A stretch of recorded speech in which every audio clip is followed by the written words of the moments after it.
Yes, I did. Yes, I did. It's like Lady Larice said when she opened a bathhouse in the basement of my apartment building. They can only get so far before they're aching to get back. And lots of folk really did keep coming back. That's a question for if it's not too much No trouble. trouble at all, mister. No trouble at all. It's like that old saying goes, wisdom withers if not shared. And old Leo is always up for sharing. Okay, I'm off. Have a good one, Leo. I like Leo. Uh-oh.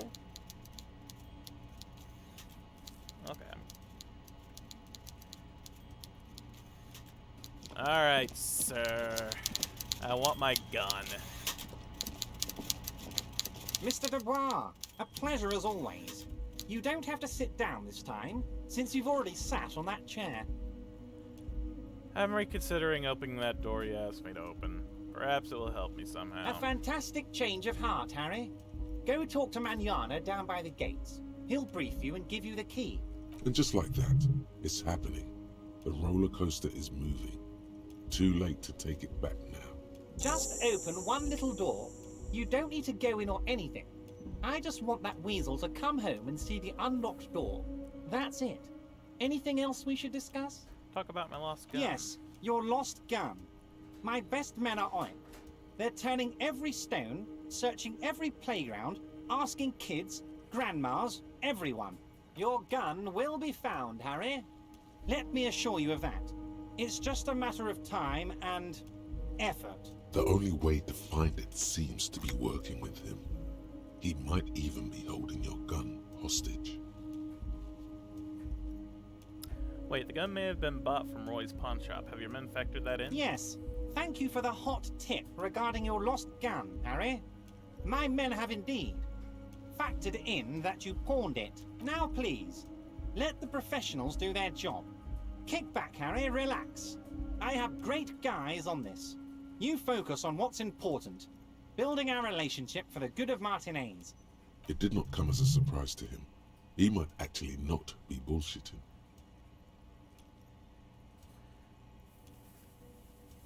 Does this mean if I do things for you, I will get my gun Damn back? it, Harry. That's exactly what it means. I'm only kidding, of course. He is not. Of course. I understand. We help you, you help us. See you soon. Alright. Yeah.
Hola, Wandering Man. How can I help you? Everett said you have a key to a door? A key, huh? What door is this key supposed to open? Said it belongs to a weasel. Oh, say no more. I got you. I got that key right here. And let me tell you, it's mighty good of you to help us out during the strike. Working class solidarity, as they say.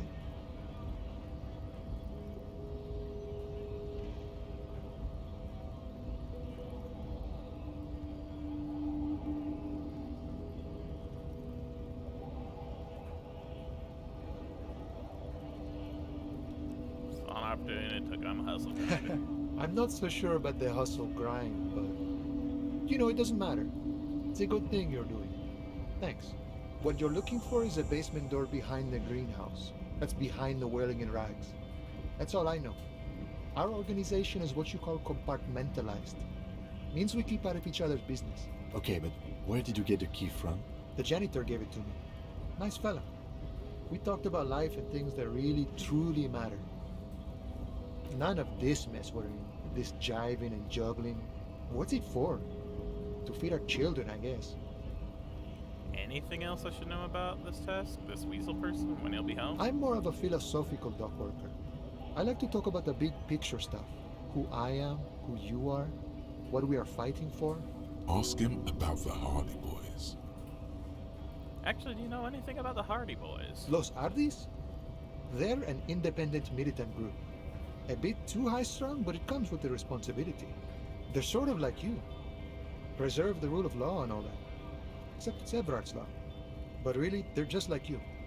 Why are you striking? We're negotiating our share. Your share? Aye.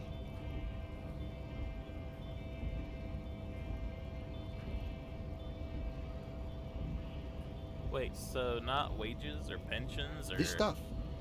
They already covered.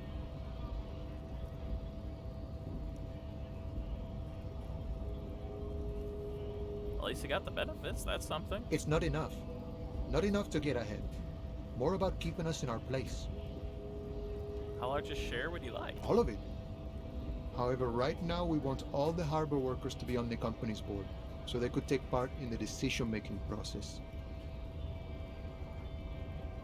Bossman Everett, what can you tell me about him? I think it's best you make up your own mind now that you've met him. In my eyes, he is a capable organizer and a decent businessman. What does bossing the union entail anyway? I guess you kind of get to be the village chief. He oversees the harbor, makes deals with the owners or other relevant parties, watches out for his own. By that, you mean corruption? By heavens, why would he not be corrupt? We live in a harsh and disordered world, see? And in this world, the old man is corrupt for our benefit, and we know it. Appreciate it even. He is, personally, not too lavish. That does seem lavish to me. He is reasonably lavish, sure. That's his prerogative. It's not like you want a saintly demeanor on a corrupt motherfucker.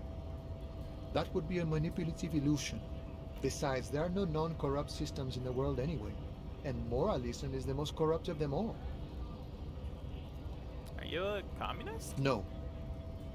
I don't think I'm a communist. Seeing something of value and saying I want it all to myself is a much older and simpler notion. No science to it at all. Even a weak child can think it. The only things holding someone back are I can't and I shouldn't. Right on, brother. Just the way the world works, boyadero. You seem to have spent a lot of time thinking about the political situation. Sure, I've had the necessary free time. Fortunately, there's always time. The look in his brown eyes conjures up an understanding. For him, having command of his time is the most important thing. It all comes together now. The way he speaks about scabs, his general attitude. He's a follower of a 500-year-old Franco-Nigerian Boyadero code, itself an appropriation of Vespertine cool. That of a noble peasant or a traveling herdsman. True to yourself, independent in your actions, loyal to your friends. Maybe I'm yeah. No, But no. The man sits on the railing, his hands reaching far and wide. Yet it feels as if he could, effortlessly, go even wider, if need be, an endless torrent of time. good talking to you. Gotta run. Hey. Psst. Psst. Hey, you. Who, me? Yes, you. Word on the street is you're ready to start building communism again. No, I already go on with moralists, so no. This guy doesn't like moralists, but you know what? That's fine. Right to work! Never gonna leave now. Looking for something odd? No. Behind the greenhouse was still backing around, right? By the, anything here? The dented yellow mailbox. Yeah, I'm not gonna kick it.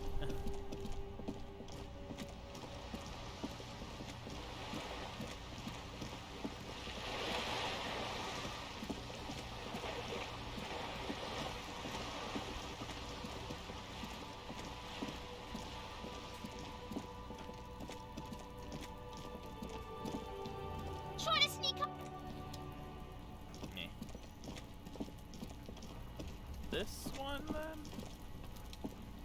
This must be it. The basement door is weather-worn. The copper nails holding the upholstery in place have turned green from sea air, and there's a knocker shaped like a lion's head. Carefully knock. You knock silently. The upholstery muffles the sound. No response comes from the apartment. I guess no one is in? Press ear against the door. The leather upholstery is worn and rough against your jaw.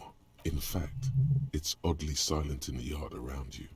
No birds chirp. Lieutenant, what is your opinion of this task we're undertaking? Let's be honest. This isn't what I joined the RCM for, but every day tells you something new about yourself. Apparently, working with the local union boss to get info on an investigation is not something I'm squeamish about.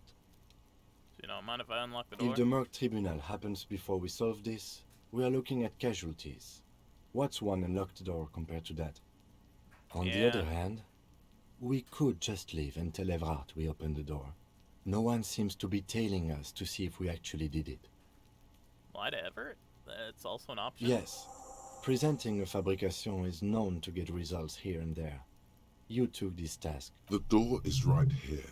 You can just open it and be done with this. You try to be as silent as you can. Finally, the door unlocks with a small clack. The sound of the key turning still echoes in the yard. Good job. Let's go now. I'm sure there's nothing interesting in there.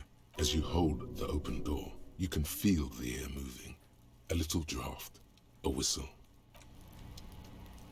Let's go in.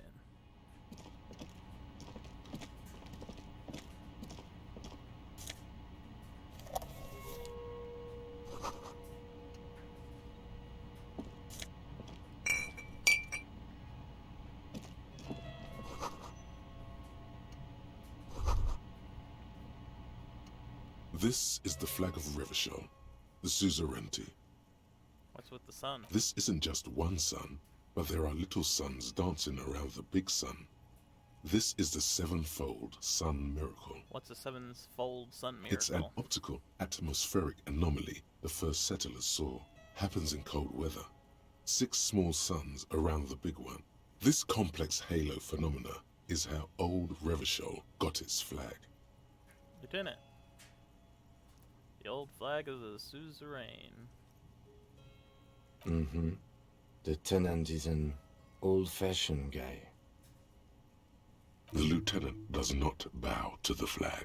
It accepts your salute with quiet dignity.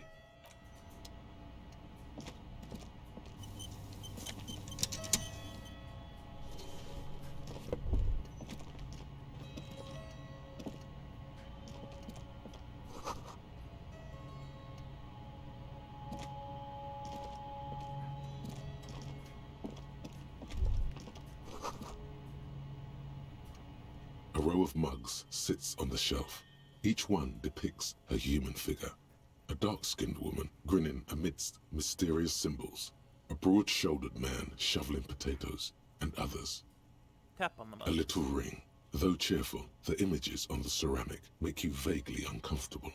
The lieutenant picks up one of the mugs, then puts it back down with a look of disdain.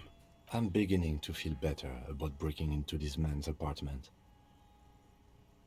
About, oh gosh. Yes, your broken mug friend would feel very much at home here. There's the missing tin soldier. Whoever lives here might have used the Whirling's container to dump his trash. And now they've drawn the ire of the Union. The plot thickens, as they say. An interesting little clue. Let's see where this goes. Clues have a way of magically connecting to other clues down the road. Perhaps you should break into apartments more often. Do you think it's the same person who put the dead man's clothes in the trash? Who knows? I'm not expecting too much from this clothes in the trash lead either way. It might turn out to be some random local matter, but still, a nice coincidence. You could ask Everard who this person is once you're done here. Move on from the mugs.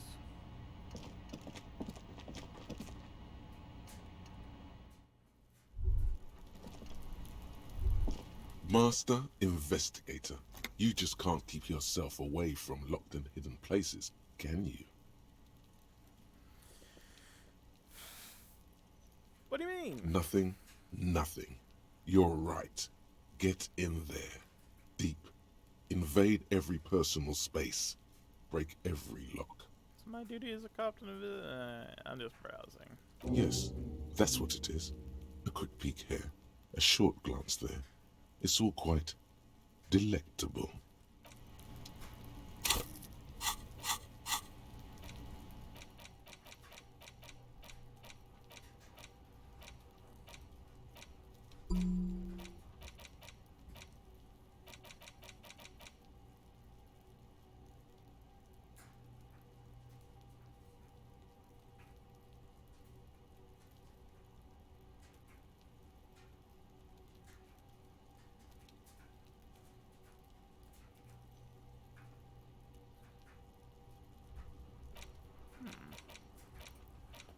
Let's go with the jam rock shuffle.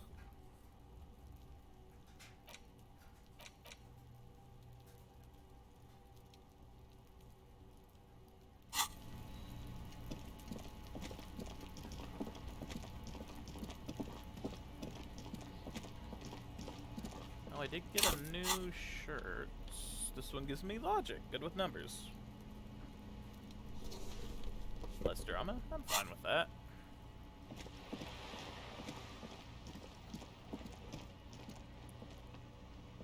Hello again, officers. Have you come to admire my mural? Alright, I need conceptualization. I think I got that. Boom. Boom!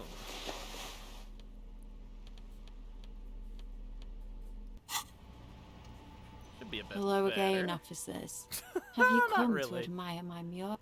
Catch you later.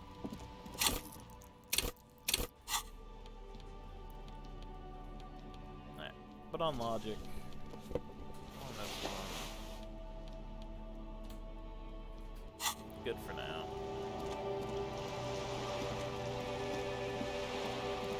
Let's just do a little checking up on things.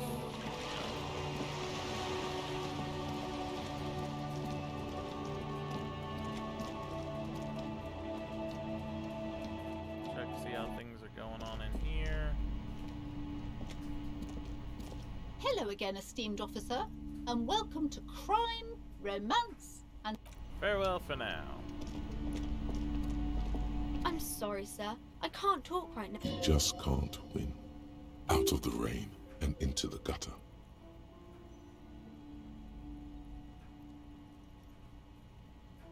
Suggestion 2 even, and it's a white so I can retry it. What are you missing here? Why does this feel familiar? You have absolutely no idea. Familiar? How? You must have forgotten something you heard. Suggestion. Do I have any suggestion? No. Yes.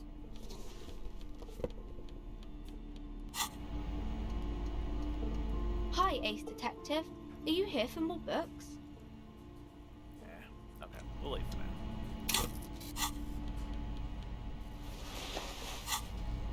now. Alright.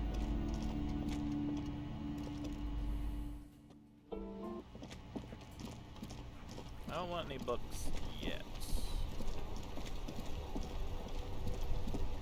I'm just checking things out still. I need to go to Everett, which I will. Just going back to some of the places I've been before.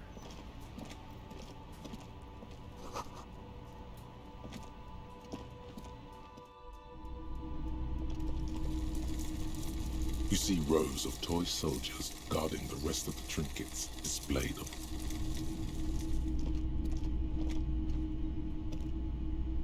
Hello again. How can I help you? Sure, let me have a look.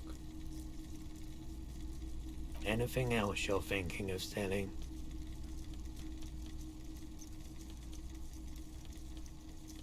Think it may be the rifle. Another time, perhaps. What a shirt. All other shirts pale in comparison to the muscular man with antlers and immense Zweihanders. It's a rad man from Heimdall t-shirt you got there. Hell yeah, man. I don't usually carry printed tees, but this one was just pure exemplar. You must be a serious man from Heimdall A fan. fan? No, I wouldn't go that far. But I do think the Hjálmdalaman saga is an integral part of our shared reality. Most people don't think that the man from Hjálmdal really existed, but they're wrong. What did you mean the man from Heimdall was real? I mean, even if the man from Hjálmdal didn't exist before the adventure novels, the stories have made it so that he has. It's simple, really. Okay. You sound skeptical. It's not that complicated. All that's required is a more robust understanding of cause and effect. Besides, I've been to Kotla, though not quite as far north as the Hjálmdal, and watched northern lights travel across the sky. Very unique, energetic tides there. His theory isn't exactly incoherent, but its logic does suggest some unusual neural activity. Interesting.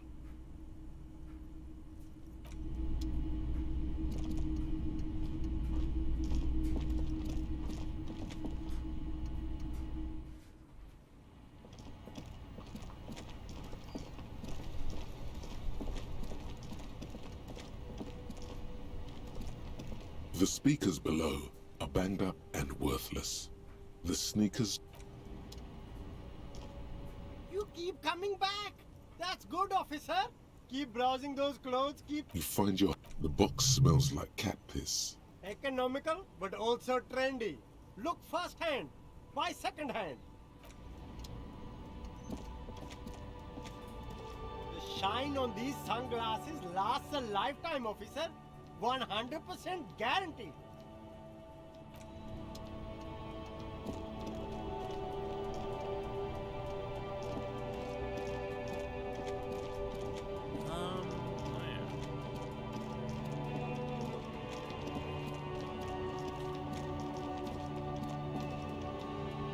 A rusting... This panel usually closes the water lock.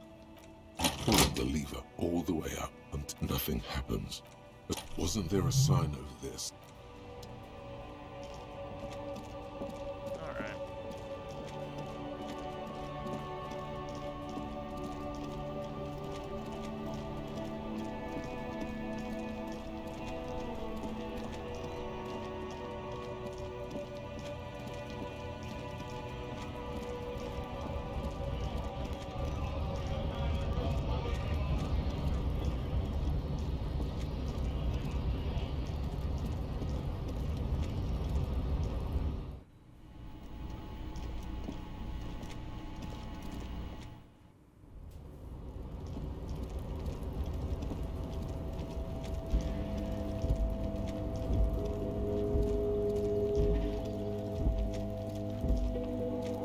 This is the night watchman's booth. The name on the door. If you must. Nothing incriminating catches. It's a black and white photo of a young couple out in a street fair. The man, Rene, is dressed in a Royal Carabinieri uniform. The girl is young and very pretty. She is smiling playfully at the camera. Why did you take that picture of Rene? I'm gonna ask him about it. You're really interested in that old soldier. Not sure I understand your fascination, but sure, as long as it doesn't take up a whole lot of time.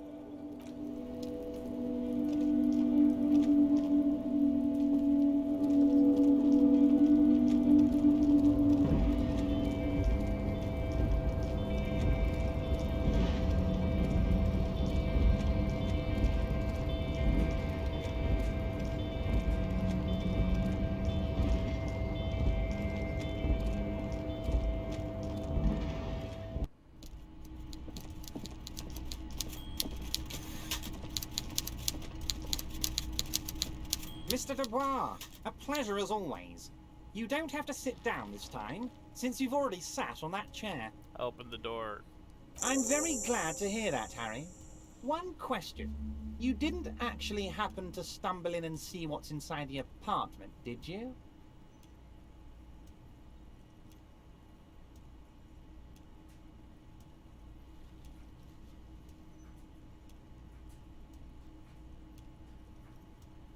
I may have gone inside and seen a collection of racist mugs. Just as I thought.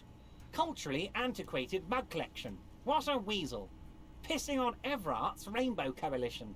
Now let's get down to brass tacks. It's time for men like me and you to figure out who's killed who and why. Real police work is gonna start happening now. I promise you, Harry, this is gonna be good.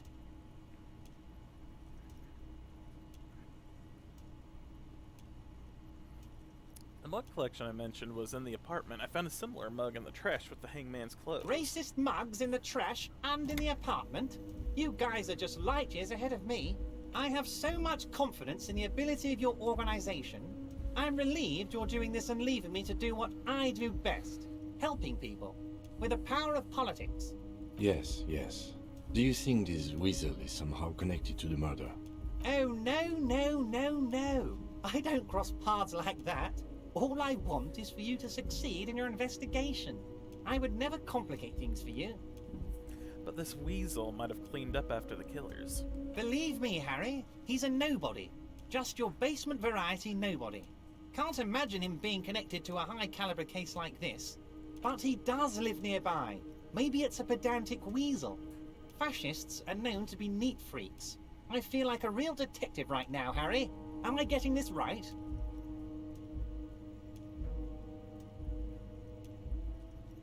Great technique. You'd make a great sergeant. Would he? I'm not so sure about it. Oh, you're too kind, Harry. Way too kind. I know I'm not a real police officer. You are. I heard about a connection between the lynching and the strike. I'd like to hear what you know about it. By now, I'm sure you've figured out who the dead man was working for. The bad guys. Wild Pines. Sent to scare us. Another violent measure of the top hats against us flatcaps. I'm listening. Harry, this strike is the culmination of many, many mistakes made by the Wild Pines group. They tried to shut the strike down by sending in armed mercenaries. You mean our victim? A security contractor? Can you imagine that? Workers standing in peaceful protest, united in the spirit of fellowship, and they send hired killers to mow us down with machine gun fire? He performs a motion as if spraying bullets from a machine gun. I'm talking beasts. Hardened killers from proxy wars in Yisut, Semenine, Saramoritsa. You name it, they've done it. Raping, killing, burning villages, killing little children for the Senorita Pineapple Company, Harry. Everything they did there, they brought over here. They want to turn Revachol into a third world slum. Honestly, the only thing they didn't do is kill the village elephant. Hold on, you have a village elephant? No, Harry, the elephant is metaphorical and so is the village, but the mercs and their brutality are very real. Go on. Now, I haven't personally witnessed the brutalities out there. I have the luxury of staying in my container, you see. If I need to go somewhere, they just move my container. Wait, they moved the container? Yes, I'm an old man, Harry. My legs aren't what they used to be. They lift my office with that big crane. It's actually very fun. You should try it. But enough about me and my fun container. The killers the company hired, I think there were 3 of them, all hardened commando types. One of them got downright suicidal, getting drunk, violent, a little rapey. Even their own negotiator couldn't control him. That's your boy, the one who likes hanging out and trees. By negotiator, you mean Joyce? Harry, what you need to realize is, we dock workers are not pushovers. We got grit, Harry. This whole neighborhood does. Push us hard enough and we push back. And when we do, we push to kill. Who exactly did the pushing? There's a militant wing inside the Union. A group of people whose duties don't involve manual labor, but peacekeeping in the neighborhood, making sure everything runs smoothly. That sounds a bit like organized crime. They're like you guys. Idealistic people who want to make sure bad things don't happen. And if they already have, well, punishment must follow. Again, that sounds like organized crime. So these idealists killed our victim? One day Titus Hardy, leader of this peacekeeping faction, comes up to me and says, "Boss, socialist democratic fervor drove us to take it upon ourselves to kill this beast that was burdening the land." He probably worded it differently, but that was the idea. Sure sounded to me like they killed him. I gave them 2 weeks paid leave and told them to lay low to avoid retaliation. Aren't you worried we might arrest them for this? Oh, I'm not at all worried about that. These are not the kind of men who get arrested. They're Martinez boys, tough and gritty. I'd like to see the man who takes them in. Besides, I sent my lawyer girl to look after them. He places a lot of faith in that lawyer girl. Perhaps this is a tactical error. Anyway. There was a bullet in the hangman's head. So they shot him? He was shot in the head before he was hanged. How odd. I don't know what to say, Lieutenant. They told me they hanged him. A hanged man is what I saw when I took a look into that yard. What I do know is, the case is in safe hands. If anyone can get to the bottom of this shot and hanged man, it's my 2 little policemen. Godspeed, policeman. How do you know the mercenaries were hired by the shipping How company? do I know? Let me tell you about these people. That's their MO. It's what they do. Last winter, some poor workers in Terminal E went on a little strike. The company sent in Sediment, a security contractor. The strike was over the workers' right to wear protective footwear, Harry. These guys turn up and start beating people. Tell you what, Harry, I wouldn't be surprised if we got the same mercenary company, after a little rebranding. And I'm sure as hell not surprised to see an army of scabs under my gates. So you believe the scabs were organized by the security contractor? You said it. Hell, one of those guys looks big enough to take down that proverbial elephant. Boys like that don't just happen to show up during strikes. Name of the company is Krenel this time. It might have been Sediment before. Of course. You're always one step ahead of me, Harry. I'm no genius. I'm in this position because people like me. The remaining mercenaries are organizing a tribunal to take on the Hardys. Tribunal? That sounds serious, Harry. We Union men should be shitting ourselves. I wish you hadn't told me that. I'm gonna lose sleep over this. Let's change the subject. He's clearly happy about the tribunal. You don't seem too worried about it. Oh, Harry, what do I really think about the tribunal? You're trying to climb to second base with old Everard before you've even courted him properly. He wants you to do more things for him before. You mentioned a lawyer girl. Oh, Liz is a bright one. I paid for that law degree myself, thinking it'll probably turn her all fancy. But hell, Harry, she came back a firebrand socialist. Sometimes she scares me with her zeal. Tell me about Titus Hardy and his crew. Oh, they are simply fine young men, all 7 of them. Exemplary union members, always working to advance their position in the local socialist democratic movement. Core members. Old Theo used to run them, but things really kicked into gear when Titus took the reins and named the group after himself. Gotta love his initiative. Interesting. Who's second in command? They're almost all of them great guys, born leaders. Whatever happened, I'm sure they only had the best interests of Martinez and Revachol in mind. Work with them. Hell, interview them. But don't fight them. They really are just like you. Men who like beer, women, and some order on the streets. Everett, I met these Hardys. Can you ask them to cooperate with me? But of course! It's the least I can do for my good friend Harry. I'll do it right after we've concluded this talk. You can now go and tell Titus about this. See what he has to say. Also, Harry, here's 5 real. Wait, why are you giving it to me? I'm not giving you anything. I'm just holding out 5 real. I don't need it. I only wanted you to help me with the Hardy boys. Oh, I wasn't offering it to you, just holding it out there. But I'm willing to share information. Was there anything else? Good talk. Let's conclude for now. Was it a good talk? I'm not sure we made much headway here. I was hoping we'd bust the case wide open. Heck, I even wanted to tell you what I really want to achieve with the strike. I don't know what happened, Harry. I wanted you to feel like Mr. Martinez. And of course, I also wanted you to find your gun. But it's like I can't completely trust you. Yet. Yet? Yes, Harry. It's like I can't fully trust you if you're not a man of the left. I want to, but I just can't. A man of the left? So you have to be a social democrat? He's been hurt too much in the past by men who aren't social democrats.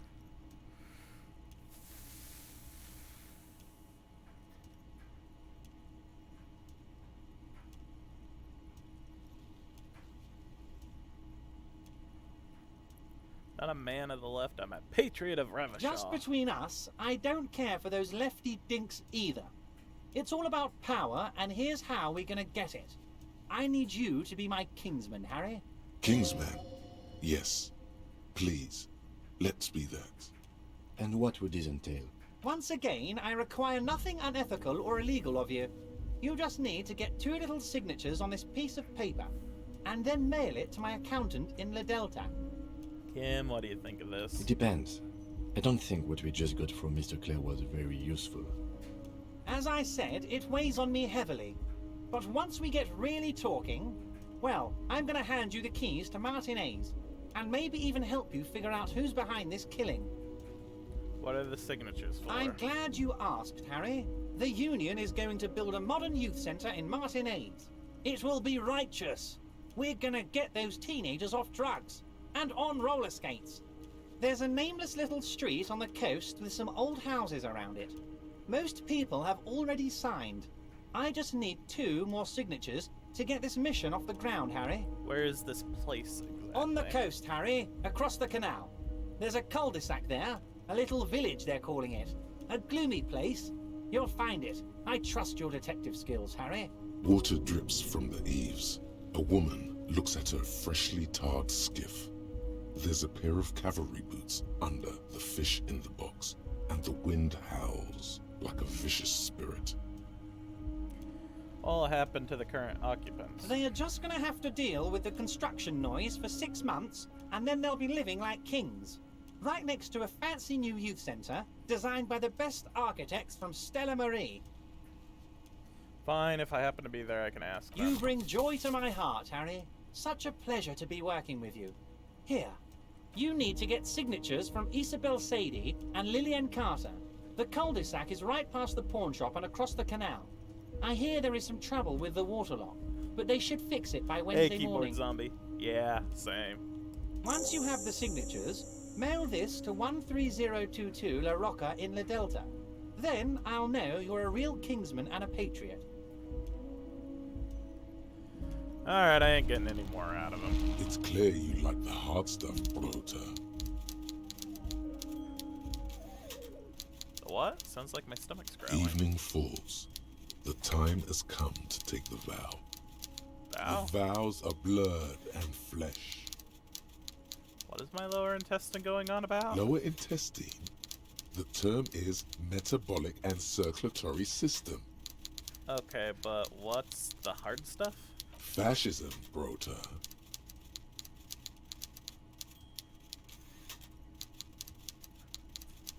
Okay, stomach. You're going to keep your views, right? Keep your views, Brota. Absolutely not. I'm not going to be played by my There's upset a slow, stomach. painful growl somewhere in your intestines, knocking on your alcohol-engorged liver. It is one of betrayal and disappointment. Moving on. What else do I need to do today? Before I just let Kim go.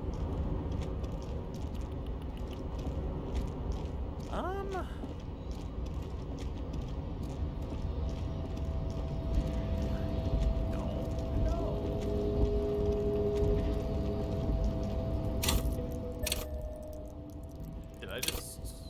Oh, no. Nope, no. No, don't do that. Did I? Oh, no. I did not mean to do that. Gosh darn it.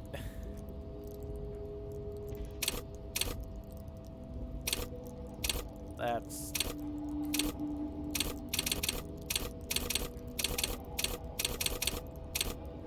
Thanks. Okay. Map.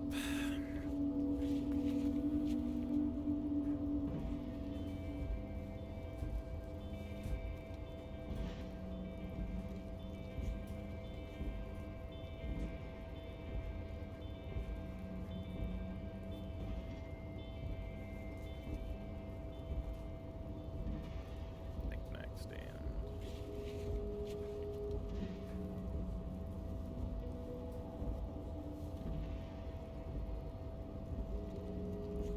Okay. Oh man, I'm actually quite upset I put points into those without meaning to. Also, I hit the button that I thought would be like, no, I don't want to do this, but it did it anyway, so that's always fun. I was saving those.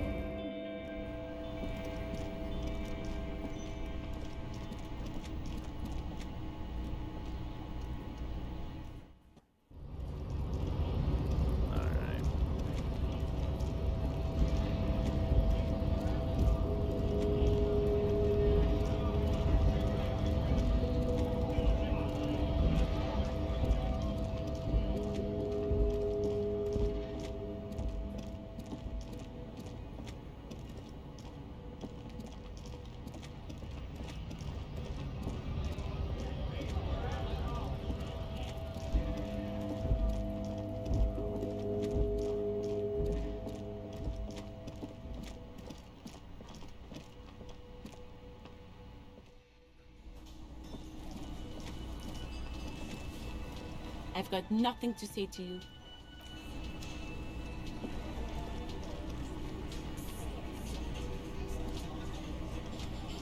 Behind you see 2, maybe 3 bushes, grown into a single thicket, over a period of circa 50 years. It takes time for a hedge like that to form.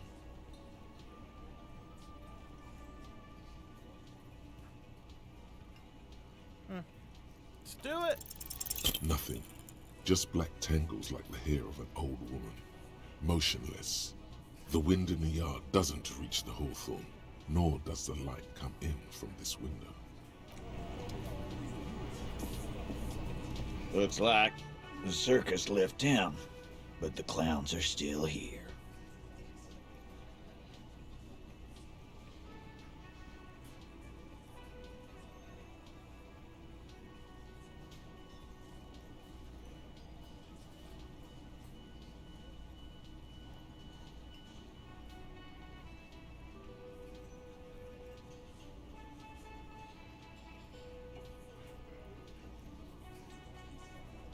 Oh, so you went and talked to my mommy, and now she's making me play with you. Is that it, lawman? And what's gonna happen if we don't? You're gonna go and tell on us?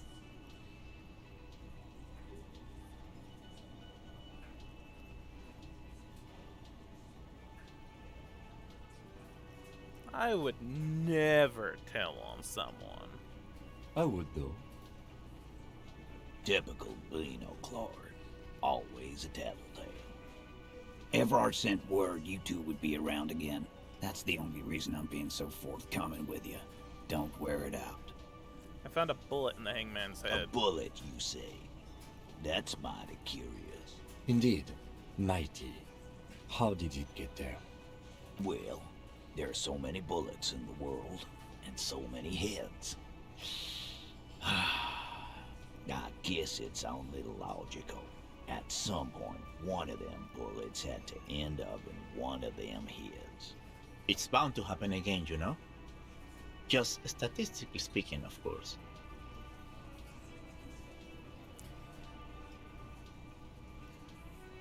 I'm not gonna show the bullet. I think the hanging was a cover-up for the shooting. You know what I think? I think he was shot in the head as a kid, and his brain grew around the bullet. Around the bullet, man. That's a good one. Did you guys shoot him? Shit! I probably did shoot him.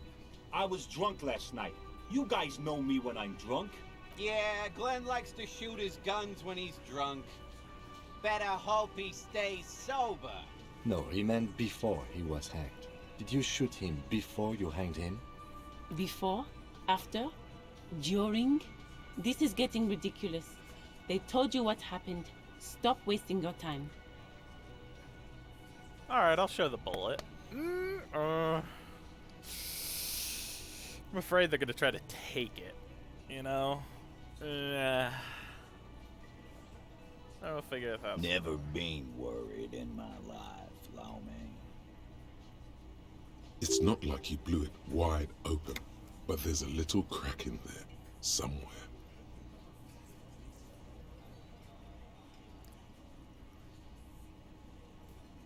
Dr. Joyce, the merc you hanged, his friends are coming for you. Yeah. By friends, you mean his squad mates from Crenell. Wouldn't want to beat up his grandma. Nervous, snickering. There's a rush of adrenaline present. Yeah, they're forming some kind of tribunal. They're coming for you. This is what happens if you take the law into your own hands. Other people start doing it too. Let them come. The Hardy Boys are right fucking here. You heard the man. Right here. We're armed. We got the whole district behind us. And Glenn. Glenn is fucking crazy. Yeah. A well-oiled murder machine. The mood is on the rise.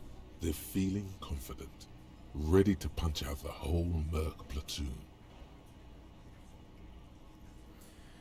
Do you know that a single the giant hornet can kill 40 bees a minute? The fuck is that supposed to mean? You're the bees, they're the hornets. We're not bees. We're men. We're socialists. Easy, E. He's trying to phase you. What are you trying to do? Scare my men? This Crenell is bad news, you know that, right? So are the local gangs. The fucking Barmy army and the Madre scum. You've been out there. Seen any around? Yeah. Where are they now, huh? Sent back to Madre in an airtight cargo crate. These people are trained military professionals. Special forces, as you said. They're not a gang or Barmy army. No, they're not. They're uncoordinated and drunk. We know more about them than you think. The mercenaries are armed with automatic weapons. We got weapons of our own. We got Ister 50s, Zeeligers. Glenn's got a knock cannon at home. Will they pierce ceramic armor? I guess we're gonna see, aren't we? See what? That they don't? Yeah, like you've been up against ceramic armor. You haven't even seen the whole suit, right? I've seen the whole fucking thing, and it didn't make him immortal. Joyce says they've gone rogue. Nobody's controlling them. Big fucking surprise. They hire psycho scum, arm them to the teeth, and let them loose in the city. What do you think is gonna happen? Okay. What do you mean, okay?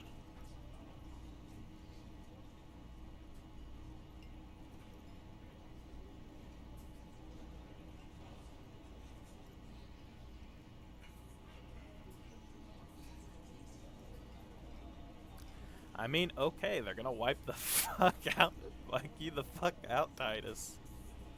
No, they won't. Get out of here with your neck. All he means is that the situation is serious. No wonder you cops get shot to shit every day. Can't go to war with an attitude like that. Guess what? I've connected you to the local drug trade. Like hell you have. There is no local drug trade. This place is as clean as a rifle. Go back to Jamrock and ask the local junkies how clean your streets are in Precinct 41 Kilos. We'll do that. In the meantime, did you know that there's an abandoned lorry at the intersection that was used to move raw ingredients for drugs from Terminal B to Jamrock? The person driving it was present at the hanging. It was one of you. We've connected the footprint.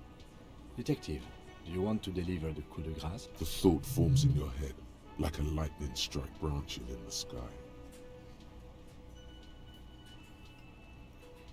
No, do the honor. You've earned it. Thank you. You're right, Titus. There is no local drug trade, because it's all controlled by you. You're the drug trade. That's a mighty interesting theory. I guess that's what you would need to do, theoretically. A big, strong, state-run monopoly would outcompete the runts on the street. Yeah, man. Theoretically, that's what you would do. To get rid of the gangs, the dealers, even some of the junkies. You would need good, trustworthy people to take their place, of course. Hardy men to run such a monopoly.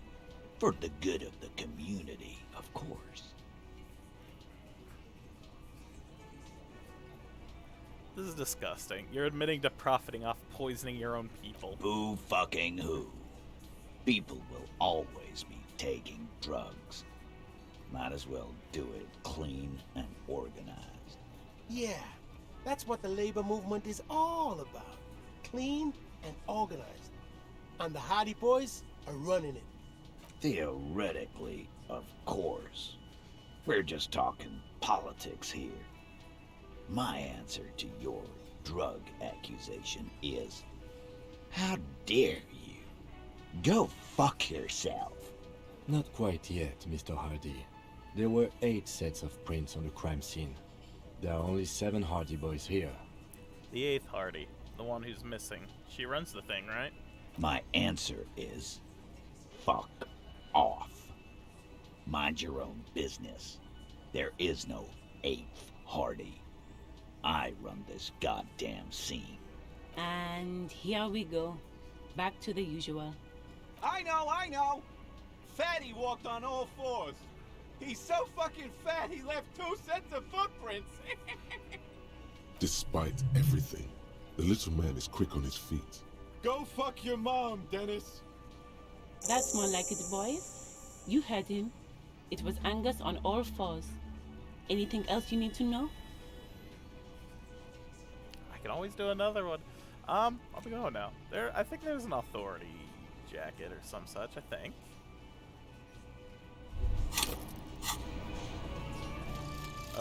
The Jamrock Shuffle.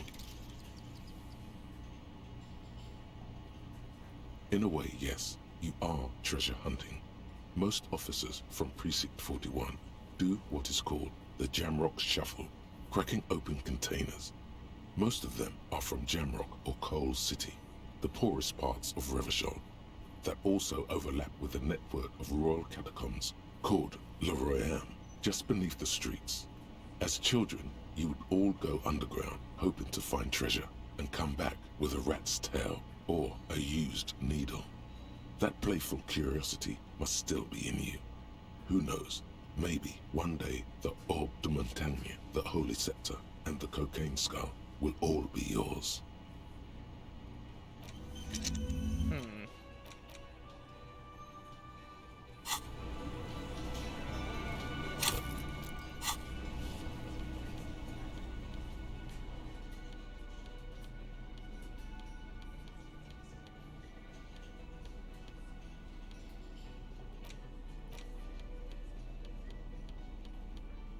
That takes away authority.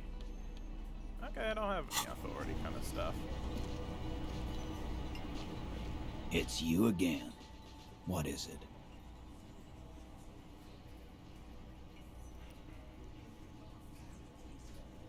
I got even. Do it! As you look around this room full of sweaty men, swearing, drinking, spitting out tobacco, does this look familiar? Where have I seen this before? You believe the place was called Precinct 41. It was also filled with, almost exclusively, men.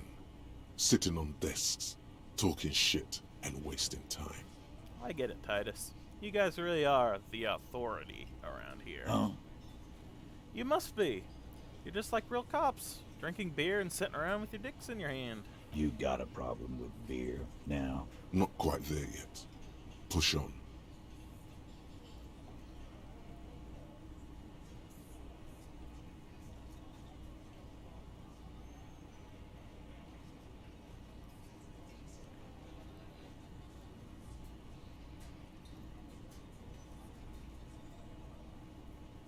have a beer problem, but not a problem with beer. I also have no idea how you do your job. How to do my job. Like you. Speak for yourself, buddy. I've been running this outfit for 10 years now. You should have seen Martinez before it started. It was like jam rock now. They didn't see shit, man. Kids getting shot. We had 3 shootings a week. Fucking graffito everywhere. You cops haven't shown up since the 30s. Congratulations on the graffiti removal.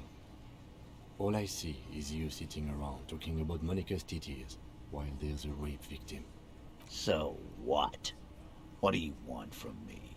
We took care of that fuck. Don't let him drink that. One more push. Quick. It's not about who did it, it's about the victim. She needs help. Titus? She stops mid-sentence. That's it. You got him.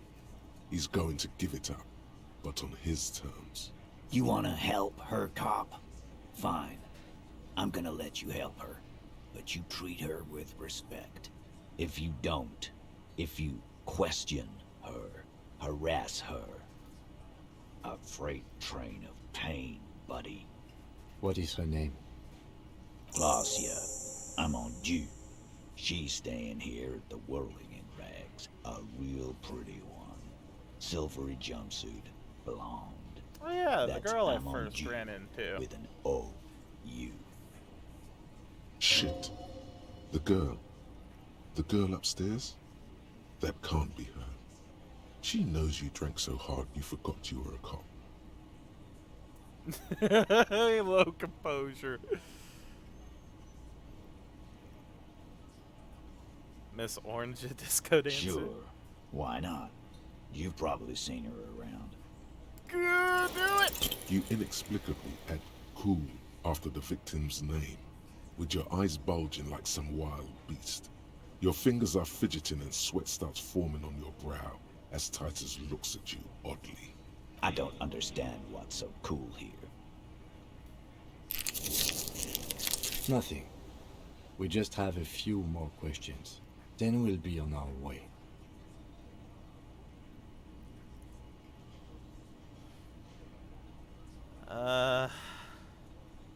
So what was her relationship with the mercenary? Relationship? There was no fucking relationship. He raped her. It was like that karaoke incident all over again. Or like some of the other girls he was harassing. Okay, enough.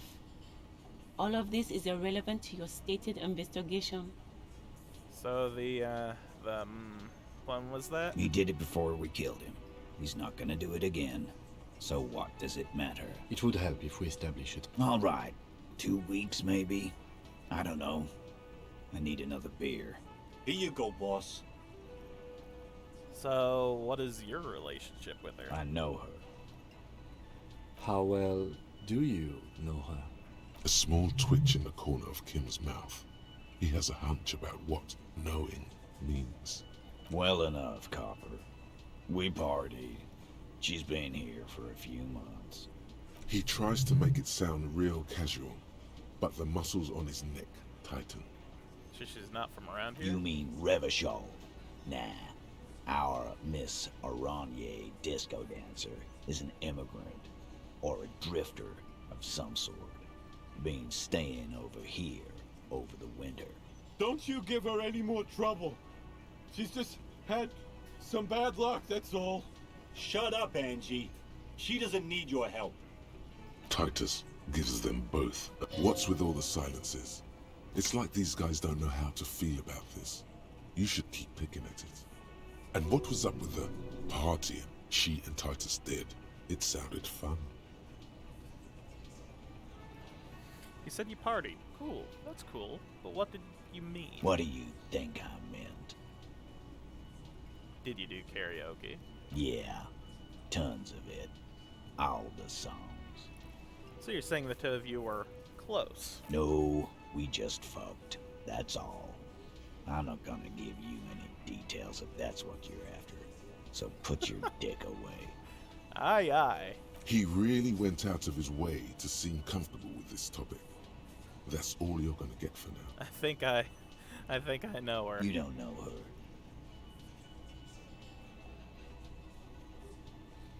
You're right, I don't. Good boy.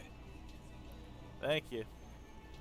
We'll talk about Remember that. what I said. Freight train of pain.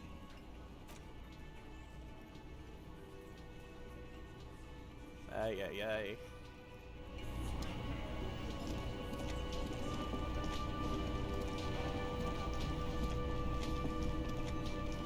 Can I help you? Another thing. Great. Yes. You're already set for the night.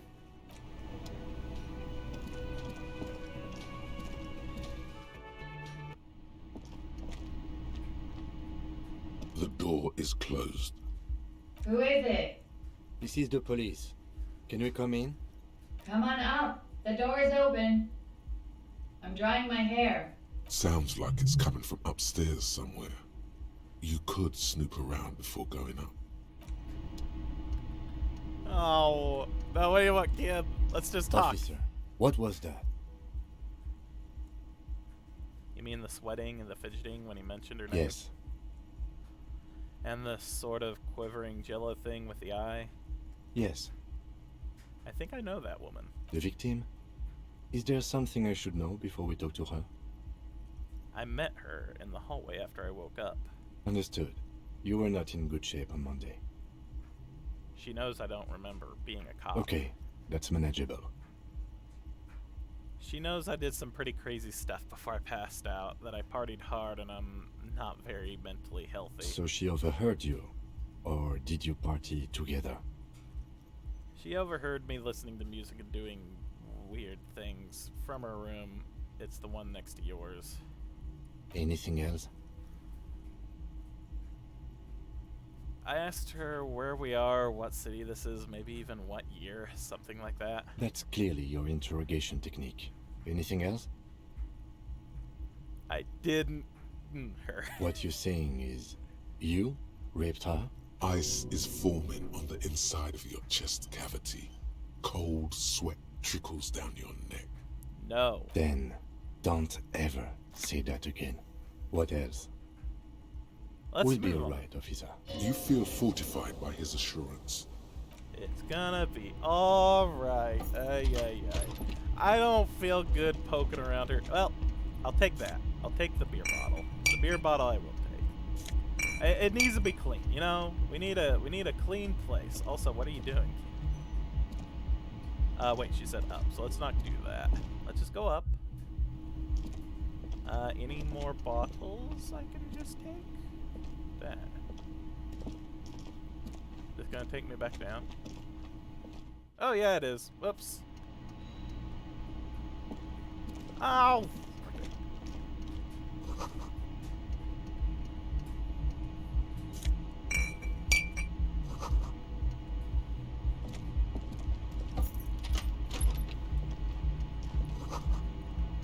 This medicine cabinet is full of wares. Close it.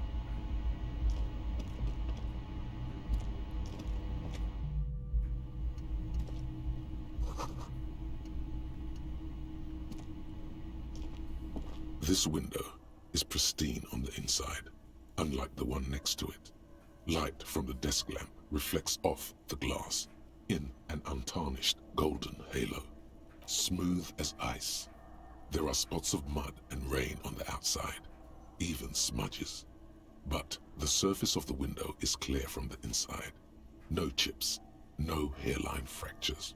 Following your lead, the lieutenant leans in closer to inspect the surface. This window was recently replaced. Looks like it, yes. Leave.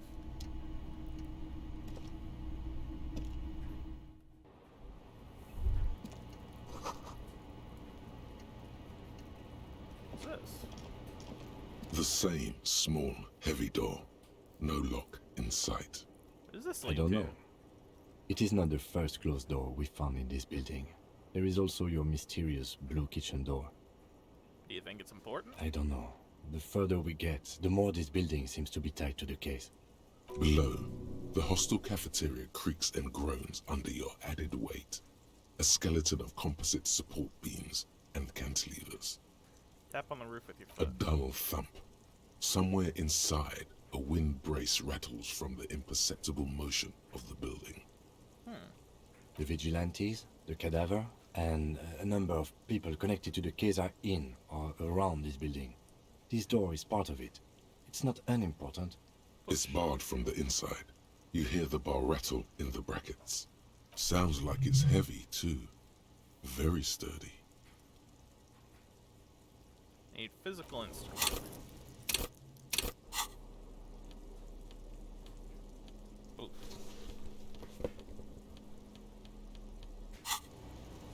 The same small, heavy door. No lock. Try! Nope. I fail. I hurt my foot. You kick it, gung-ho style. Entering the premises style. But the door fell. All right. Let's trash the place. Let's not. Your foot is ready to explode and punish this object.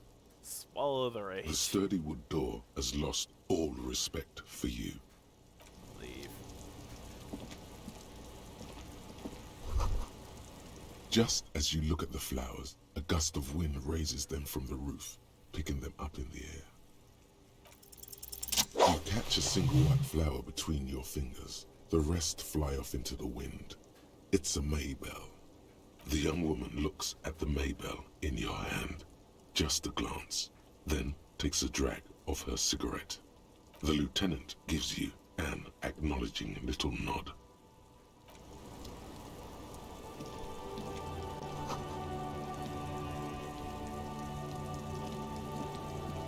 Welcome to the roof.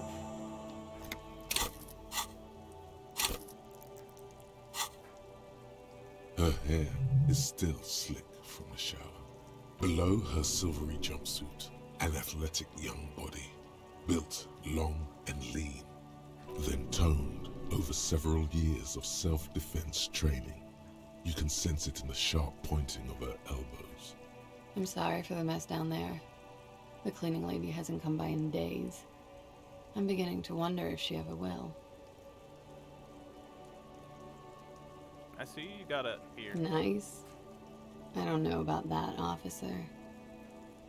Where the ripe corpse of a man still lies on the ground, spotted with green and purple.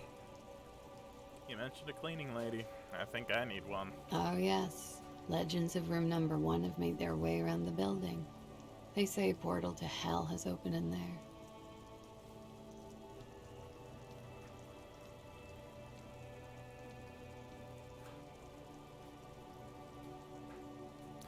Disco Infernum.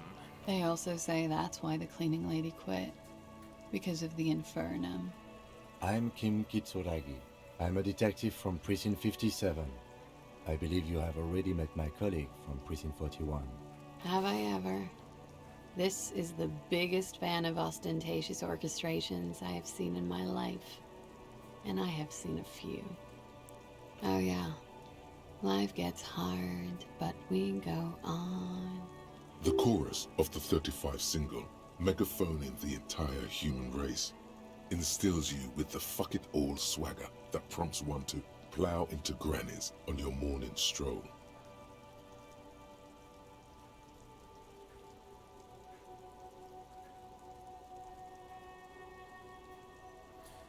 How long do you think until the heart wears us down? Oh, I've got a couple of good years left on my warranty. Miss, we are investigating the murder of the man who was hanged. The people responsible have asked us to talk to you. Huh. I see. What could she be thinking of? It's hard to say. Her shoulders are relaxed, her eyes on the cigarette. What is your name, miss, for the record? Clausier Amondou. And where are you from? Vredefort, Republic of Oranje. Wasn't the tattoo on the hanged man an Oranese map of the waterways? The thought begins to form in your head, then dissipates. Something for later. What is Orange? A bad memory, officer. A bad memory of what? Of lilacs and lightning. Parks, glass, duraluminium, Redefort is a conference city. It's always autumn there.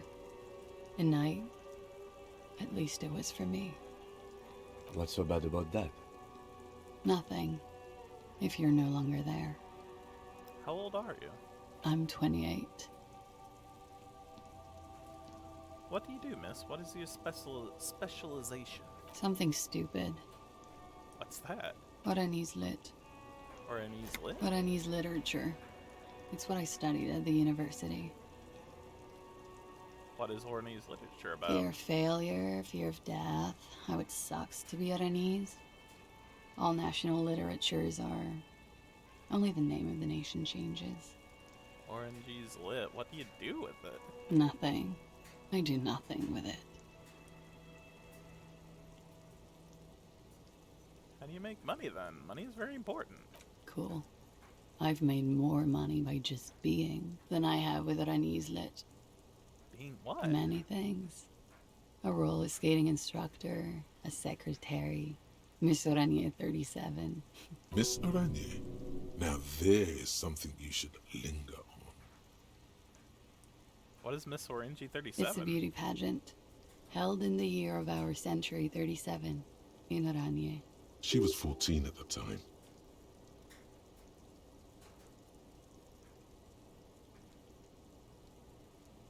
You're 14? Indeed. Her voice is indifferent to the number.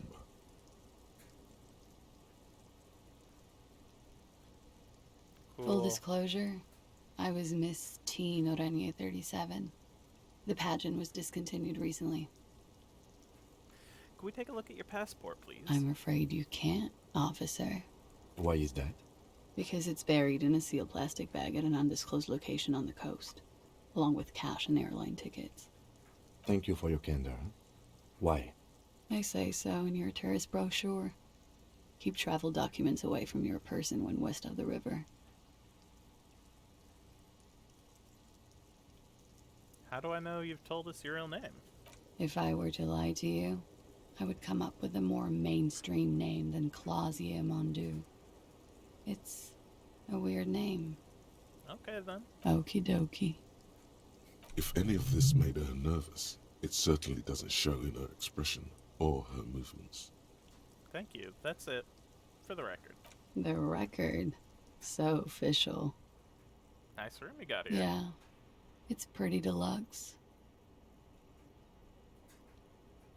Where does that door lead to? You tell me, officer, when you've kicked it down. I've been wondering myself, but I'm light of foot. Not a good door kicker. That window's new. It is. The lieutenant makes a note in his notebook. What are you doing here in the whirling rags? I'm wintering. How long have you been staying here? About 4 months. I came in November. Why here? Here in the Whirling, here in Martinez, or here in Revachol? Here in Whirling.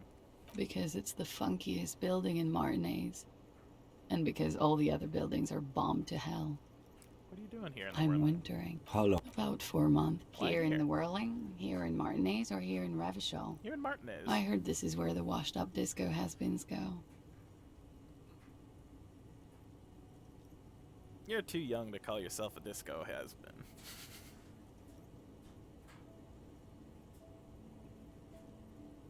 I'm really not.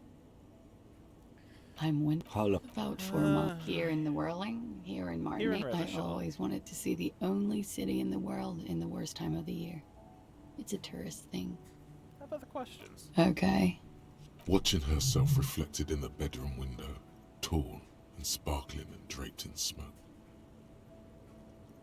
What is this wildflower? She looks at the dried petals in your palm, then lightly touches one with her fingernail. Chipped white polish covers the nail. It's long and sharp, like a mini dagger. The petal crumbles on contact. Pretty. Looks like a dried maybell. Is that the one you caught? Sambo style? What's Sambo? A martial art, sir. Is that it? Samurai boxing, or Sambo, graceful martial arts stuff. Sambo style implies stealth and cool. Yes, why was it there? Why was there a flower on the roof? I don't know, officer. Because of the wind? They tell us you were... It's a bit early in the morning for rape, isn't it? Actually, it's evening, miss. Is it? It is evening. Time flies, man. So you weren't? Yeah. I'm gonna go with not raped. I don't want to say that shit about him. By him, she must mean the victim. Tell them it's not my style. They'll have to, you know, if they want to jazz up the charges, they'll have to get someone more, rapeable. Are you saying that you were asked to tell us you were assaulted? Not explicitly, but I understood what they meant. It wouldn't hurt to spice things up a bit. Some assault and battery. Sexual assault, maybe. It was clear the latter would be spicier.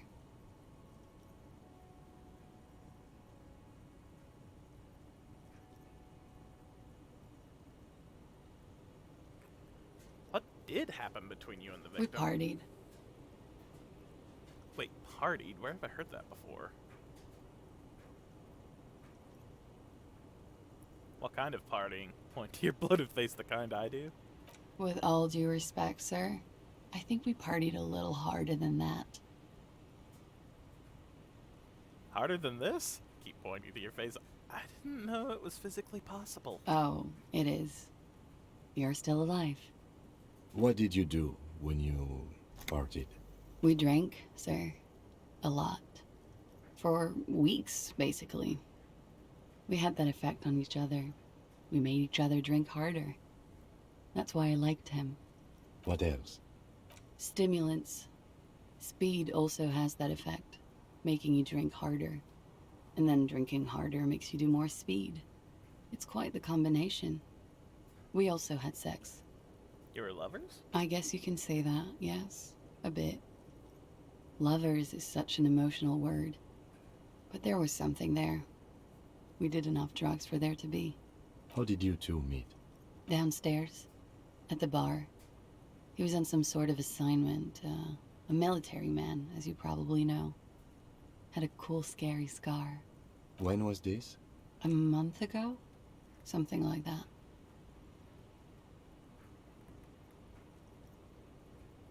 Must be hard for you, seeing him there all the time. Oh, yes.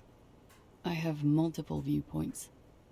From the roof, out of the bathroom window, in my dreams. A bitter cringe. It hurts. You look to the lieutenant. He takes a small step closer. You called us, the RCM. Yes. Jackpot. The call, reporting the hanging, that was you? I made it. And I would appreciate it if you didn't tell everyone. In Martinez, they call it snitching. Reporting crimes is confidential in Ravachol, miss. Before we go on, if it's stitching, then why do it? Because I couldn't handle it anymore. None of these people called. He just kept hanging there. Then they started stripping him. The caller's voice was disguised. I didn't exactly disguise it. I just muffled the mic and nicked the landline a little. Nicked it how? With nail clippers. And I diverted some radio fuzz into it. Into the cold wire. So, she's God's mystery phone cutter. And in the process, he broke the landline downstairs. Did I? Fuck. I didn't mean to. I had no idea what I was doing. Why'd you throw all the trouble? I don't know, sir. It was stupid. I was drunk, too. I was probably afraid the Union was listening in. Locals say they have ears in the wires. Thank you for making the call, miss. It was the right thing to do. I didn't want to, sir. But if I hadn't, he'd still be hanging there. He won't be down there long, miss. We will move the body to the morgue soon. What can you tell me about him? Name, eyes, and I'm sorry, I can't do it. Not right now. Later, maybe. I keep seeing him. Like he is now. I can't talk about his... I don't know. Hair. I know it's difficult, miss. We can return to it later. What did they hang him for if not rape? He had something to do with the strike. One has been roiling since I got here. Rotten timing. But you probably know all about it.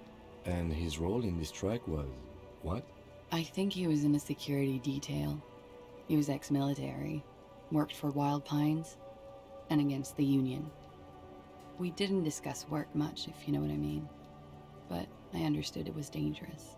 And they lynched him for it? She nods. Why was there a bullet in his head? Bullet? They shot him too? They stripped his clothes and they shot him? You mean after they hanged him?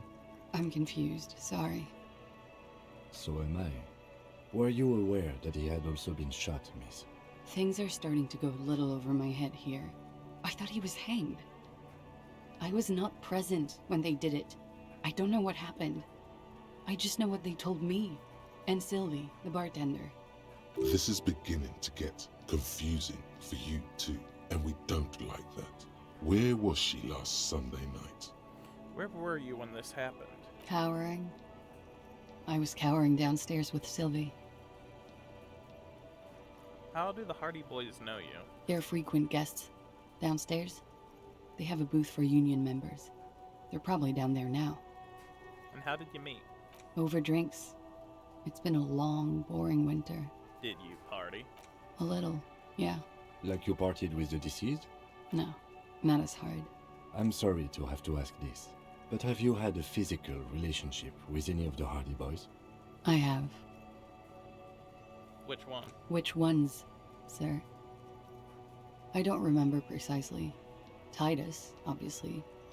But as I said, it's been a long winter. Titus asked us to spice things up for us? Pretty much. Warning them. Are you sure you weren't? I'm 89% sure.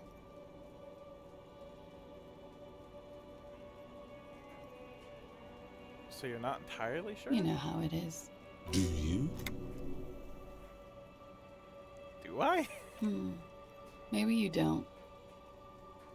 There are numerous cigarette burns on those silvery scales. Easy to see now that you're closer. In conclusion, officer, I'm gonna go with a mild to medium not raped here.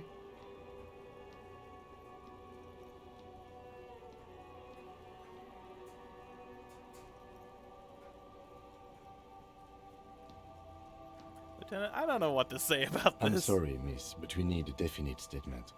Let me make this 100% clear then, officers. I was not sexually assaulted. Would I be this flippant if I had been?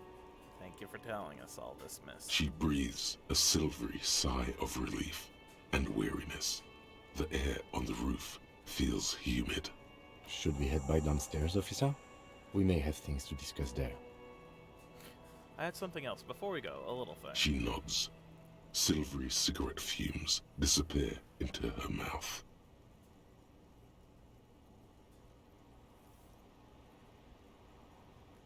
Do I have anything for volition? Will I be able to do this again?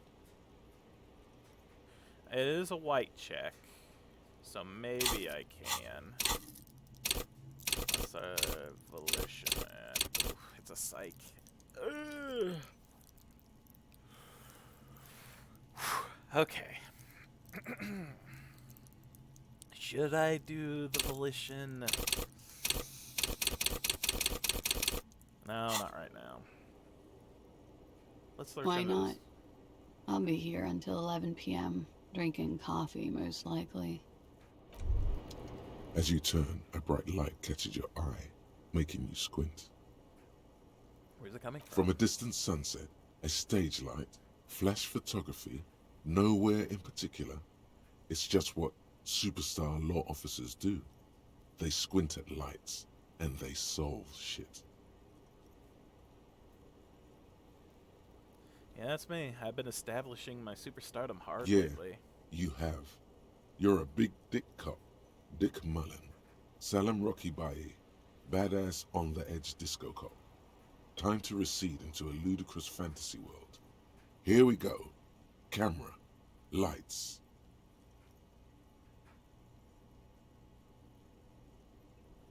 Action! With a sudden flash, the world freezes around you, and you along with it.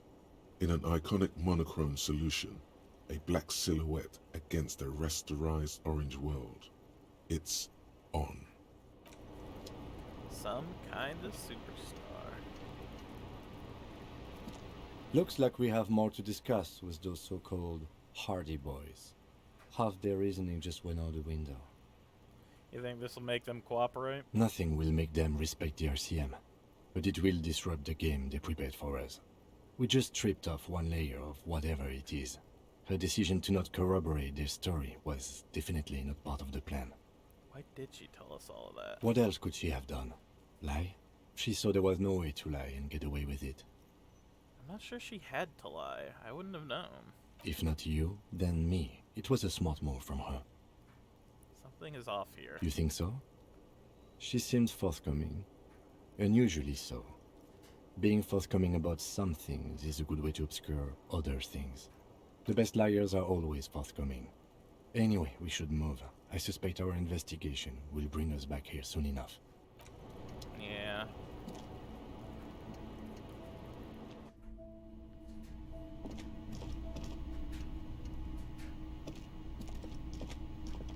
This window is pristine.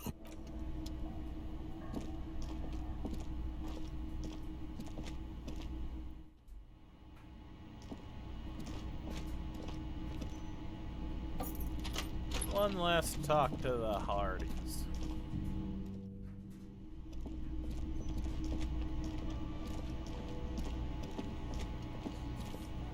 I've got nothing to say to you. It's you again. What is it?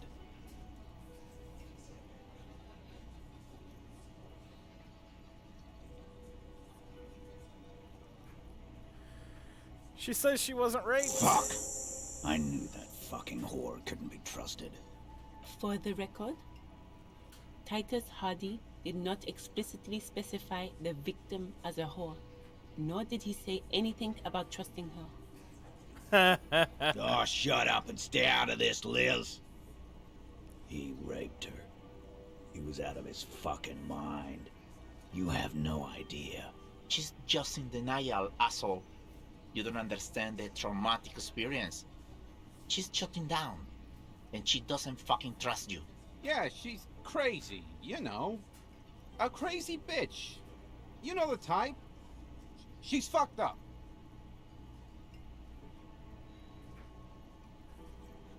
Cut the bullshit. She told me the truth. Lawman, I'm at the end of my goddamn rope with you. I fucking told you not to push her. His hands become fists. And you went and pushed her. I am gonna fucking hit you. Duck. Titus Hardy. Everard personally sent me to take care of this. If this goes south, we'll all be in the shit. But you, Titus Hardy, are going to be buried. Am I understood? The room is so quiet you could hear a pin drop. The rest of the cafeteria has gone quiet, too. I'm just saying, I would love if they managed to make all the people at the table here kind of just look up and look over, you know? Instead of them still kind of doing their thing. Someone has to rush in to break the tension. The second in command. Look, Copper. We know that fuck was a rapist and a killer. We got him confessing to it on tape. Show it to him, T. What's the harm, right? Here, jerkwad. Listen to this shit. And then come back and tell me the soldier of the apocalypse was an innocent man. This is their last play, this tape. Their story is in tatters. A mess. It might be nice to listen to, but at this point, you don't need to. Why should I care about the tape? You lied to me. You don't care about evidence. The fuck are you a cop for, then? Pigs, T. They don't care about getting the truth. They care about getting convictions. They are fucking keeping a score on their bulletin boards. I won't be on your bulletin board. If you don't listen to the tape, we got nothing to talk about. So what's on this tape? What's on it? We call it the Dorgun a mega mix. You'll know why once you listen to it. Where do you get this tape? You think we go into this shit deaf and dumb? You RCM aren't the only ones who know how to bug people. There's no university degree for that. So you bug them? Ow. We have machines. We're in logistics. How do you think a harbor works? It's advanced stuff. Understood? You've listened in on their communications. How long? Since way before their chief started taking swing lessons. Things got nice and quiet after that. Which one of you is doing this advanced radio work then? It's not advanced. You just hold up in a coop all day, writing down what they say. It gets hot as hell in there. Don't put yourself down, Angus. It's important work. Yeah, man. They're like a radio genius or something. Those notes are some in-depth stuff. Indexes and shit. Where can I listen to this? I'm sure we can find a tape player. Where can I listen to this? Why don't you try Yeah, play it with your ass, cocksucker. I'm sure we can find a tape player. It's not a problem. Your room had one. Or maybe it's too broken. Don't forget your tape, lawman. Compliments of Titus Hardy. Fine. You do that. Oh, and keep it. Maybe you'll need a reminder of human ugliness someday.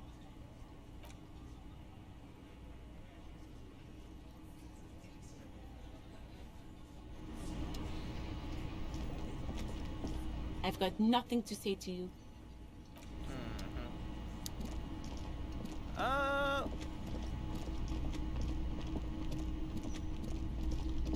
Let's go see if I can, if it's too messed up now. The compact tape player is still and silent. Seems it has completely broken down now.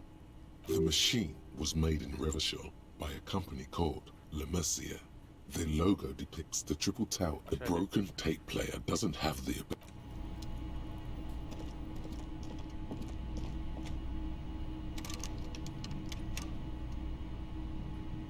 Oh, he's gone to bed? He actually has? Oh no, the body though! The compact. Oh no! Ah, shoot. Oh well, alright, fine. A mirror hangs on the bathroom wall. In it, your face, adorned with the expression. Electrochemistry.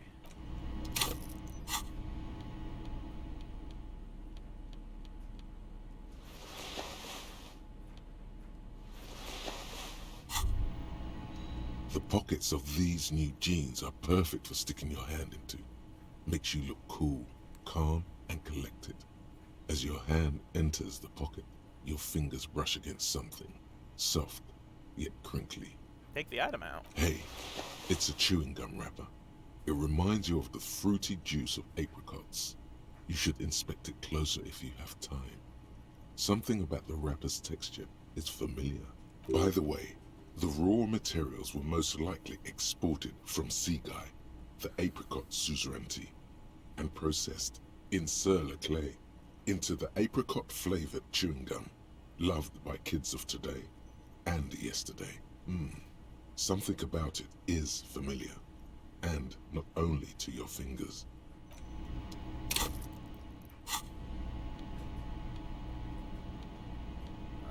I don't want anything that's going to take away from electrochemistry.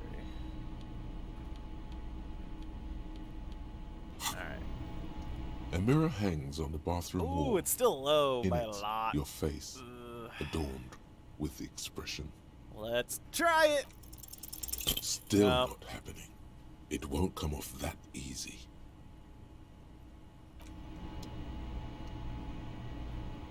This is not the cleanest bathtub in the world, but it's cleaner than you are right now. Ah, that soap scum smell. It smells like life, at least compared to you.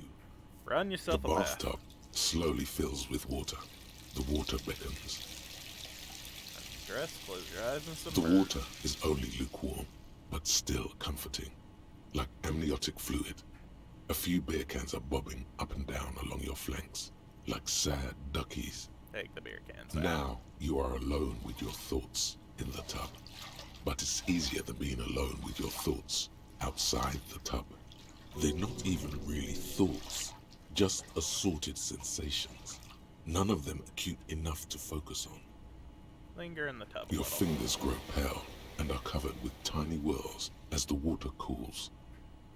What are you doing? You're not some fat fish in a fucking aquarium. Time to get moving. Imagine You something. see the corpse. You can still smell the cadaver on you. It's going to take more than one bath to get rid of that stench. Then, houses along a narrow street. A video rental. Darkness on the planet's curvature. Get out. The waterline recedes as you stand. You are cold now. Your clothes stick to your still moist skin.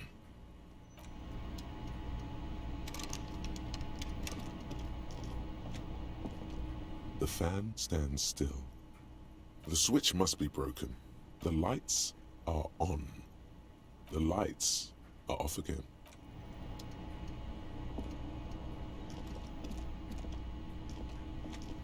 The window stands.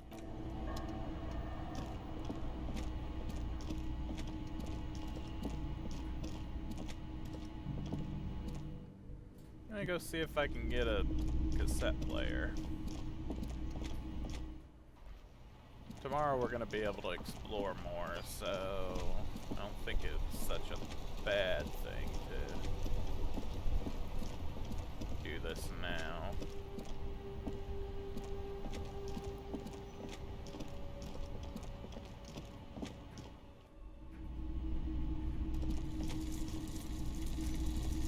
You see rows of toy soldiers guarding the rest of the trinkets displayed on the table.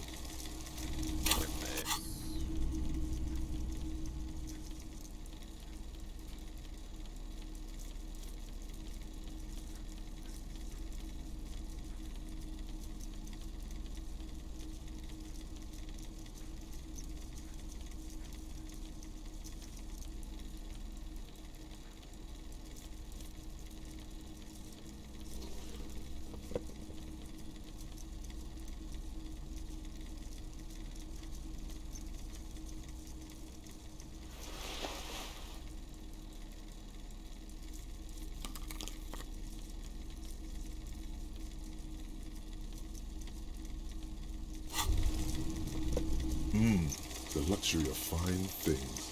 Just look at those black monk straps. After spending an entire day hustling, who's to say that you didn't deserve a pair of ridiculously expensive shoes on your tired feet? Alright, beautiful things do make people happy. Beautiful things give you a rush. It's power. Crafting your style, draping your flesh in silken leather, deciding how to present yourself to the world. Remember, when they come to take it away from you, you worked for those shoes. Whether you like it or not, wearing these shoes has made you more liberal. Ultra liberal.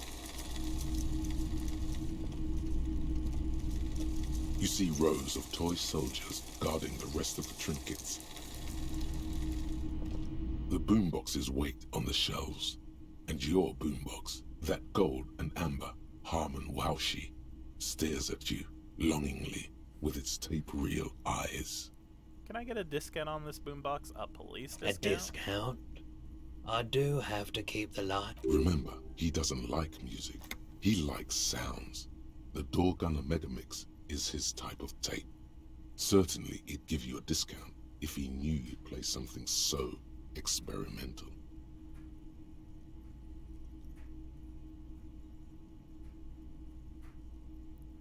Fair enough, businessman. 12 it is. 12 is a good number.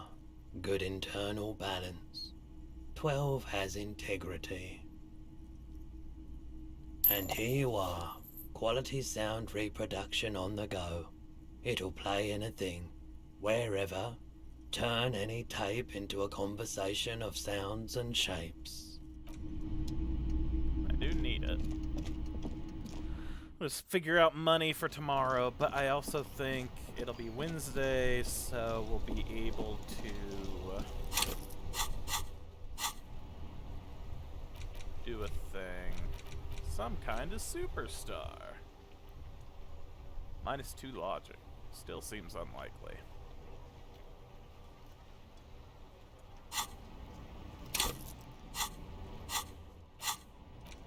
Let's do it. Unlock it. We're gonna be some kind of superstar. Alright.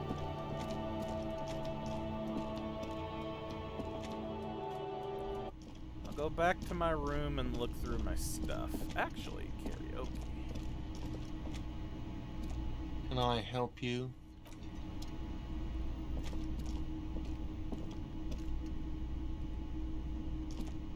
Nah, no karaoke.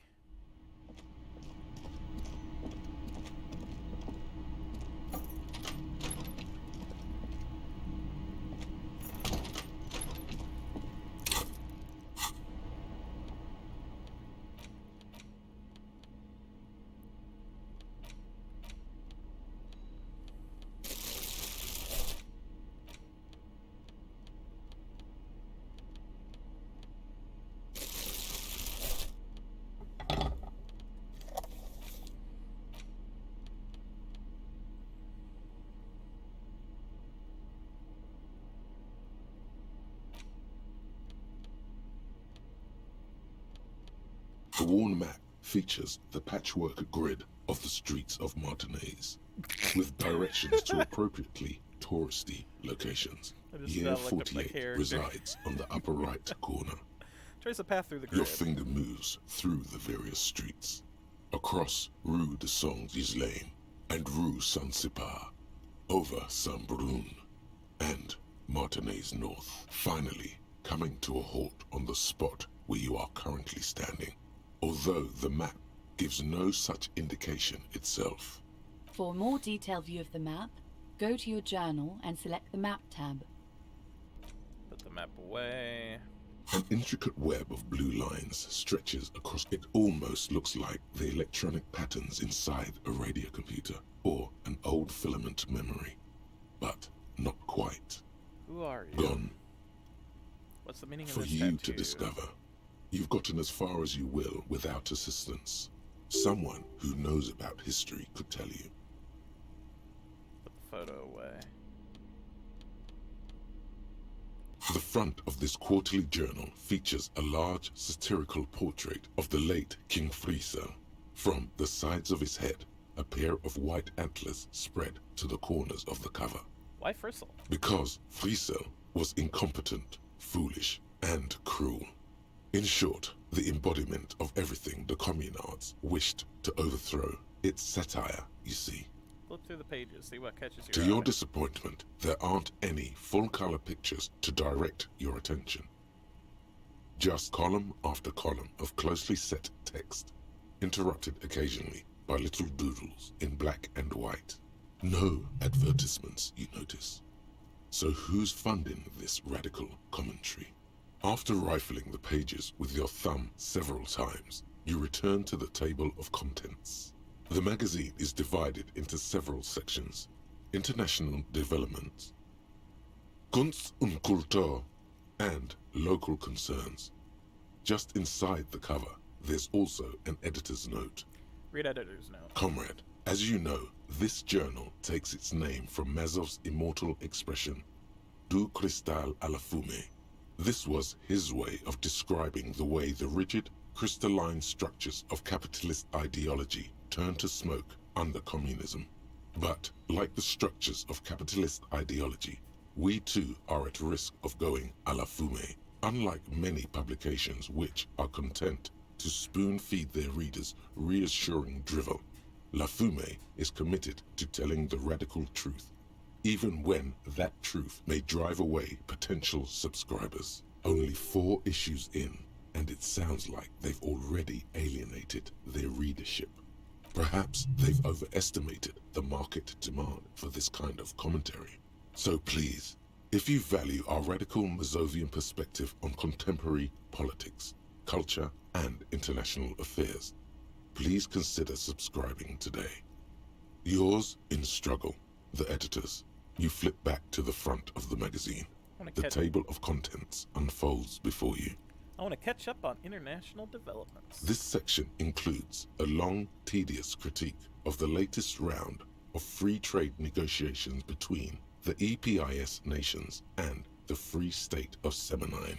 You also skip over an article about heavy fuel oil smuggling along the Messina border, something about bear wrestling in Samara, book riots in Yugograd. Face it, you really aren't interested in foreign affairs. You're not even sure where most of these countries are. You flip back to the front of the magazine. The table of contents unfolds before you. What is Kunst and Culture? It takes a moment, but gradually it dawns on you that Kunst und Kultur must mean arts and culture. Why they decided to title this one section in Volda is beyond you. Obviously because it's cool to drop random phrases in foreign languages. As you leaf through this section, you come across several reviews of recent radio plays, as well as a brief artist spotlight featuring a local artist identified only as CS.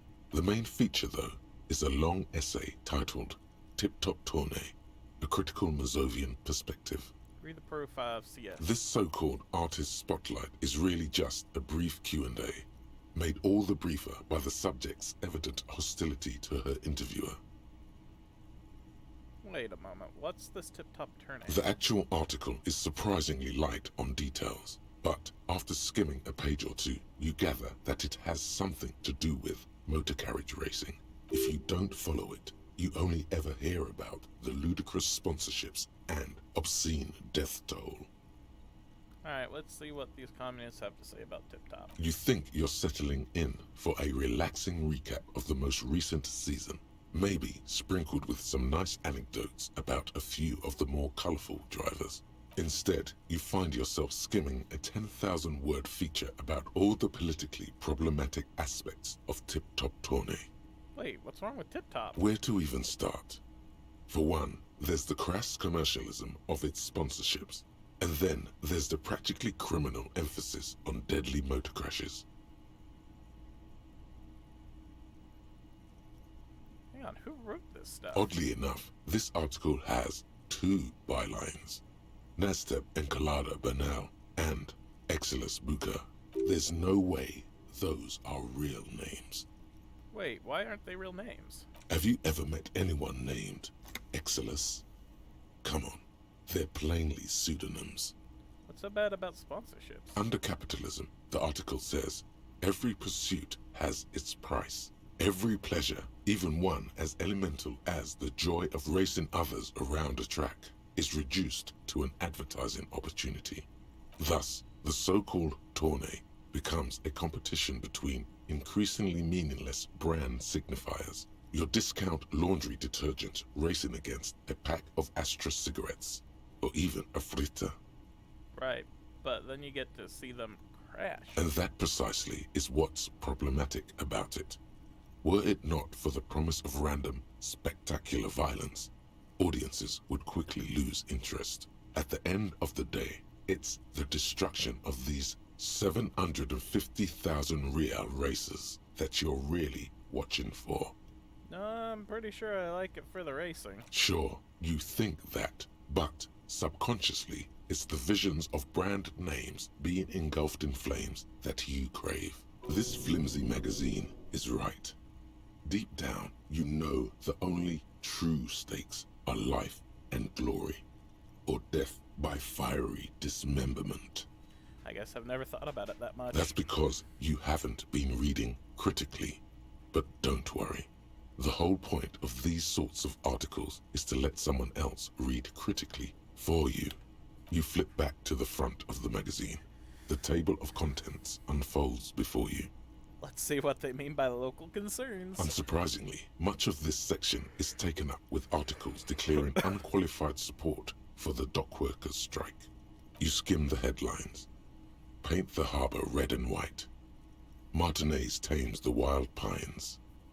A city in revolt. First we take Martinez, then we take La Delta. Finally, there's a brief article by the writer, G. Martin, accusing the owner of the Capeside Apartments of illegally attempting to evict certain communist tenants simply for not having paid their rent.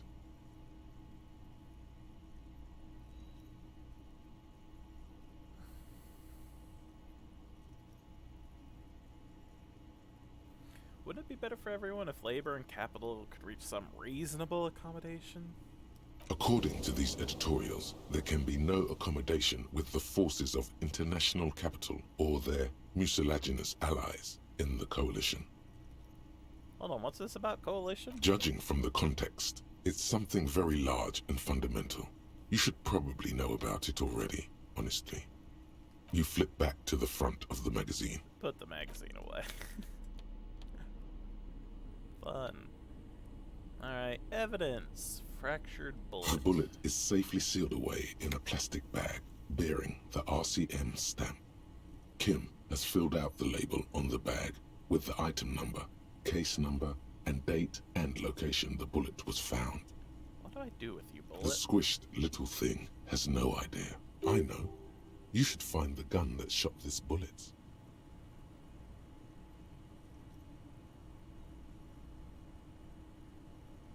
Find the gun that shot it. That sounds like something a police detective would do. First, you should learn all you can about this little guy. Then find the gun that shot it and the person that gun belongs to. He used it to kill your victim. Neato. Feel the bullet through the bag. The squashed bullet has some sharp edges where the jacket has split open. It feels cold, even through the bag.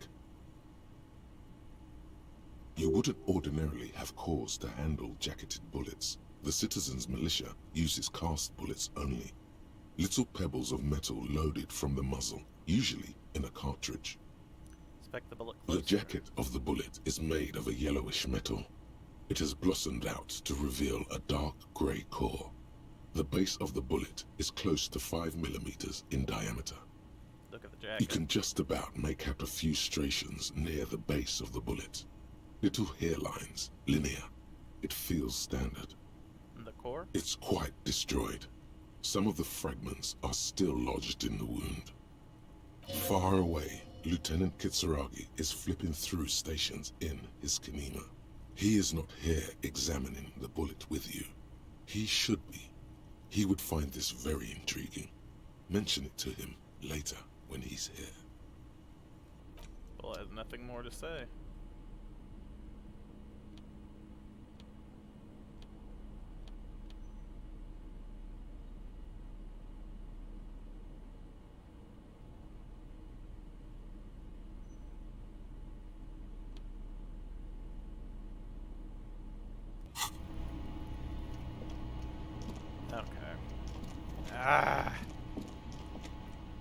Let's go ahead and sleep. The bed is still cold from the broken window, and not too inviting. But it's yours. You've earned it. Go to sleep.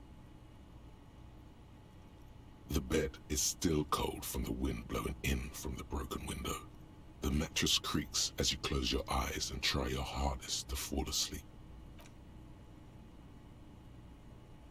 Here we are again, my broken bud. The waves are coming, carrying you away. But you can't go. No, you have to stay. Always half aware of yourself. You're not cooperating, brother man. Why? It's your disgusting body. Even through your sleep you feel a vague discomfort suffusing it. Your belly and your sides are unpleasantly tender. You wish you could curl up into a fetal ball of safety. But you cannot, because of the pain. That pain in your right side is your enlarged liver, by the way. As for your kidneys, you've really been compounding the damage lately.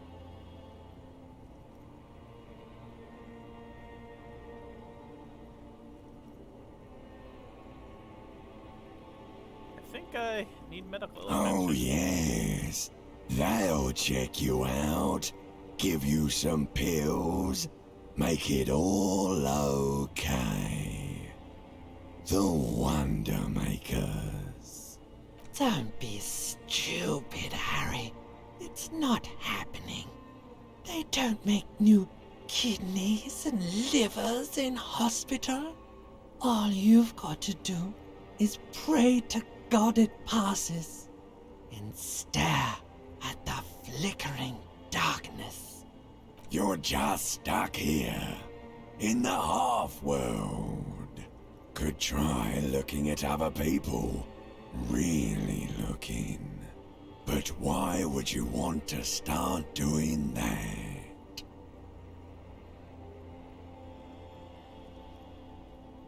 I will. I'm looking at people all the time. I like them. Sure you do. They're all so friendly, aren't they? At least they're interesting. Each one has a process just like yours, running in the space between their ears, full of secrets. People are beautiful, statuesque, parodies and tragedies of themselves. A great democracy of creatures. What do you think you're doing right now? Coming to some greater awareness? Look at all these lights, blinking in and out of existence. Thoughts! You're just pretending that you're asleep, even to yourself, while the world goes on without you. Let it. Let it. But it never seems to let you go, does it? Time to rise and wipe that shining sweat off as best you can. Gather your bearings. Rock and roll. Open my eyes.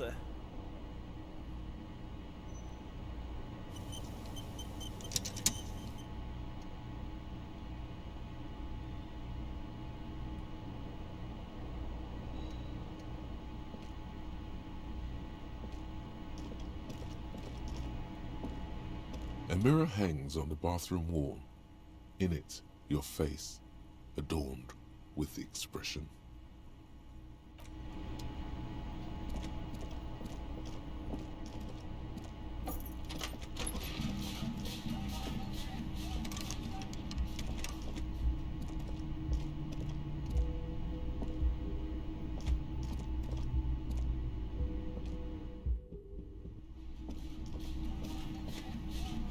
Yes? What do you want to know? Go over the preliminary You info mean like again. a brief? Do you want me to brief you again? No. There's no reason to wing anything. If you didn't get the brief 3 days ago, during that time, the victim had been... Okay then. Was there anything else you wanted? Good. What about me? Good. Let's change the subject. Alright. Let's look at the bullet again.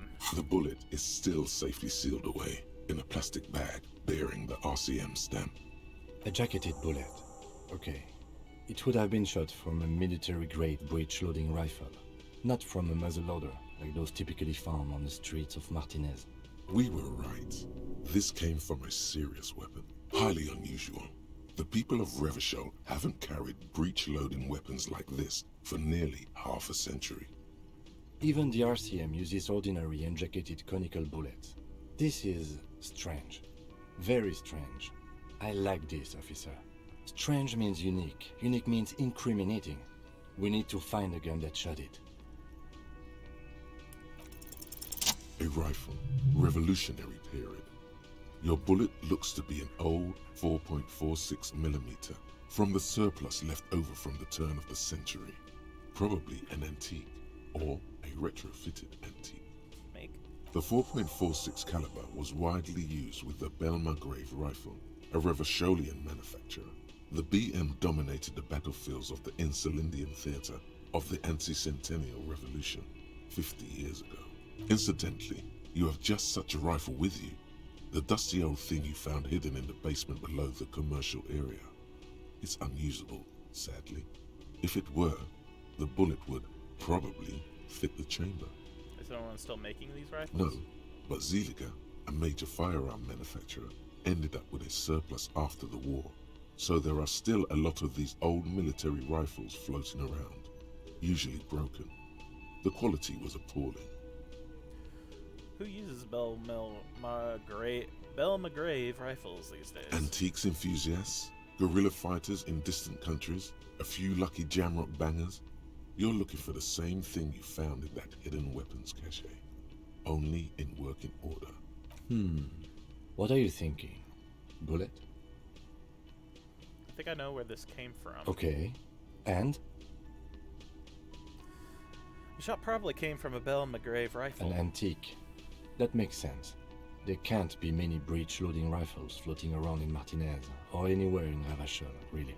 Why not? Sure, there's some arms trafficking, but the laws prohibiting the use of breech loaders we inherited from the monarchy have been effective, from what I've seen. Some new RCM recruits get impatient with their muzzle loaders once they've trained with military-grade weapons, but they realize it's worth it in the end.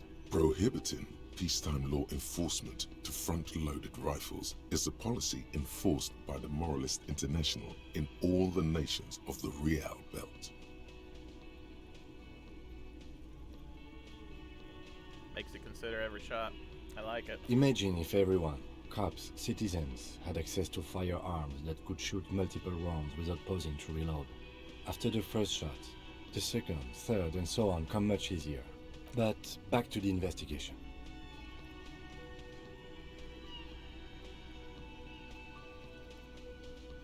Seems like we're looking for an antiques enthusiast. Doesn't seem that likely, but we'll check out all possible leads. Next step, finding the gun itself. We'll have nothing more to say.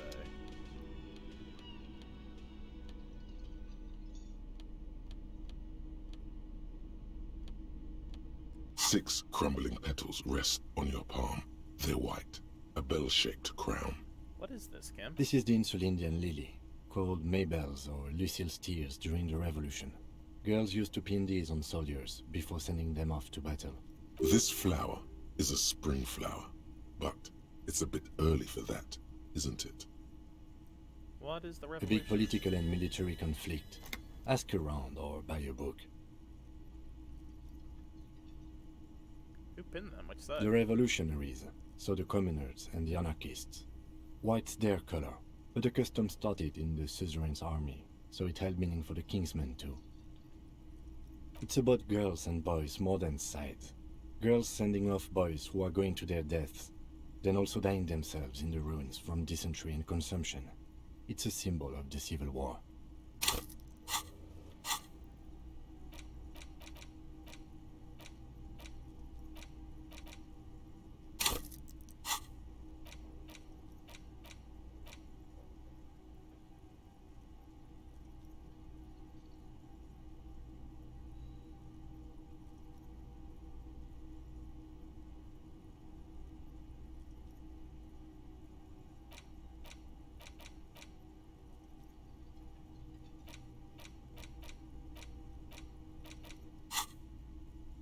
What does this flower bloom in early?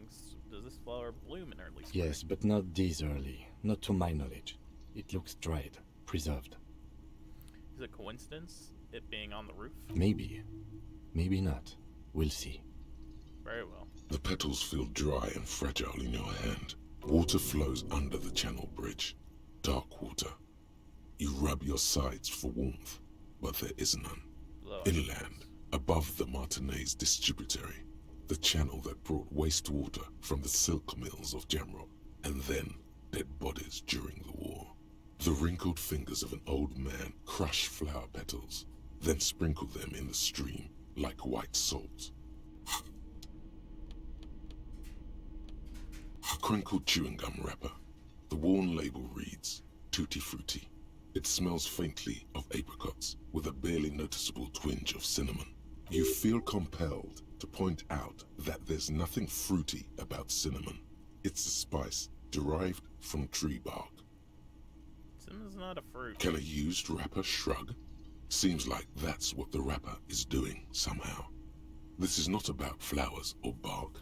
What is this about? Why are you looking at this wrapper? Would I even care about this? Good question. There is no answer or secret phrase written on the inside of the wrapper. Yet you're drawn to it. Drawn by regret. Stop before you hurt yourself with a Tutti Frutti wrapper. Throw it away, please. Hang on to it just in case. You carefully fold the wrapper into a square before putting it back into your pocket, lovingly even, despite the strange feeling of regret.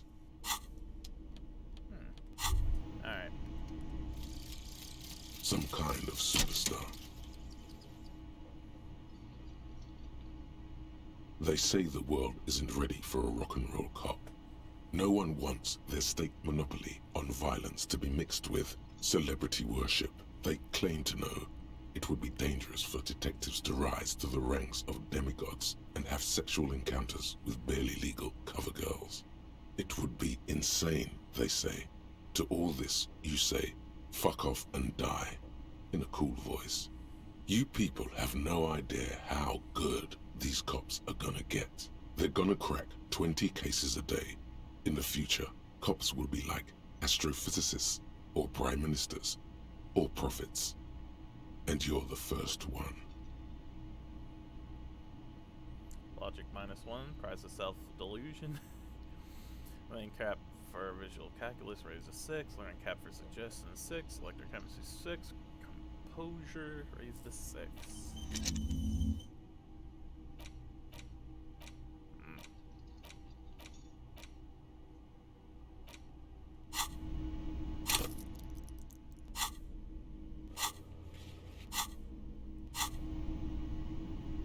Let's listen to this up here, maybe.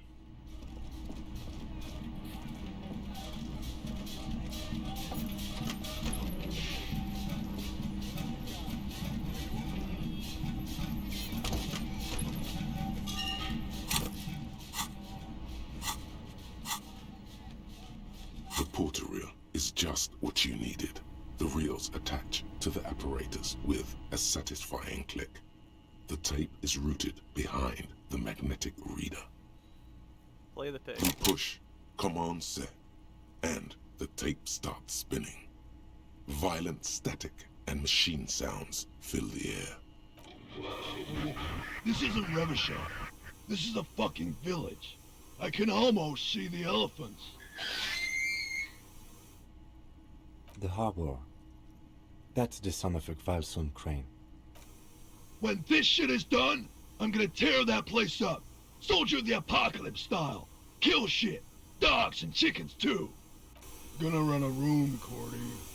A real nice room. I don't give a shit. I'm fucking done. I'm done mentally. I'll fucking do them all in. Rape that disco cunt on the counter. You know, the dance a whore upstairs. Do it Kohoi style. Never did get that taste out of my mouth. The lieutenant presses the button marked Arrete on your porter reel. The tape stops spinning. What's that at the very end? Silence? End of recording. What do you think? It seemed authentic enough. Probably recorded off the shortwave, then edited to seem more incriminating. He sounded like he was on patrol around the harbor walls. I agree, he also sounded inebriated. Still.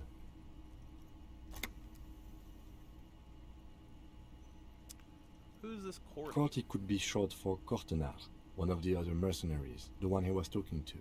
The third one must be relaying the signal. What's Kohai? A village on the Samaran Isola, in South Safre. Grad committed war crimes there, the kind of thing he talks about. You think he was there? Who knows? Maybe the tattoos would have an answer. We would need to know the story of this man's service. Okay, then what now? I think we've got a few more questions for class here, don't you? This seems to contradict her testimony, at least to some degree.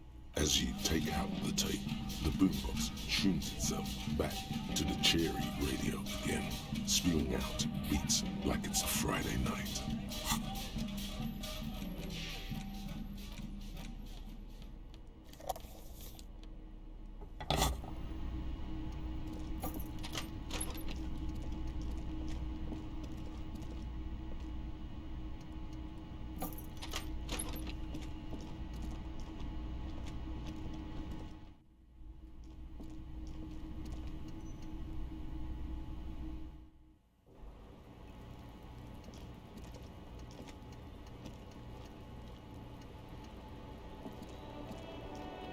I was just thinking, what a nice day for questions. pertaining to a murder investigation.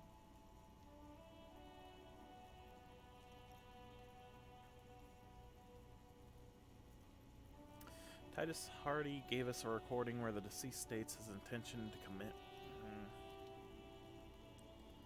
She puts her coffee cup down with a soft ring as the porcelain meets the metal table. Did he? I never said he was a good man, or that he had good intentions. Only that he was never bad to me. On this tape, he specifically identifies you as the target. Where did they get this recording exactly? It's intercepted radio chatter of the deceased, recorded via a de-encryption station. It's authentic enough. Does he say he's gonna do it Soldier of the Apocalypse style? Those are the exact words he used. Yeah. That was practically his pickup line. A memory surfaces in her tired neocortex. It's not entirely unpleasant. Did he say whores a lot? Was he pretty much on the verge of doing it Kohoi style? Kohoi was mentioned. He wasn't actually there. He didn't do a tour, or at least didn't tell me he did. Would have been overkill anyway. He lived his own little Kohoi. It wasn't his everything. Do you think he was trying to scare people? No. I'm pretty sure he did all those things. And then had to internalize them to keep on living. Until they just sort of turn into his, what's the word I'm looking for? Persona! Running joke. I was gonna say running joke. And it sounds like you didn't even get the good bits. Lely's punchlines got way, way funkier than that. He was like the Seminese conflict, the Kohoi massacre, and the 36 famine in Yezut all rolled into one person, then cast in Orani ceramic armor, which he wore in bed and in the shower. Weren't you afraid? Afraid of what? That tape the Hardy Boys recorded? Your mother probably never told you this, but girls are evil. Had I the physical robustness and social support, I'd be in Kohoi. I would be tearing it up Soldier of the Apocalypse style. She wouldn't. She doesn't have the full Hoi in her. Did he tell you he had actually done any of those things? In Martinez, I mean? No.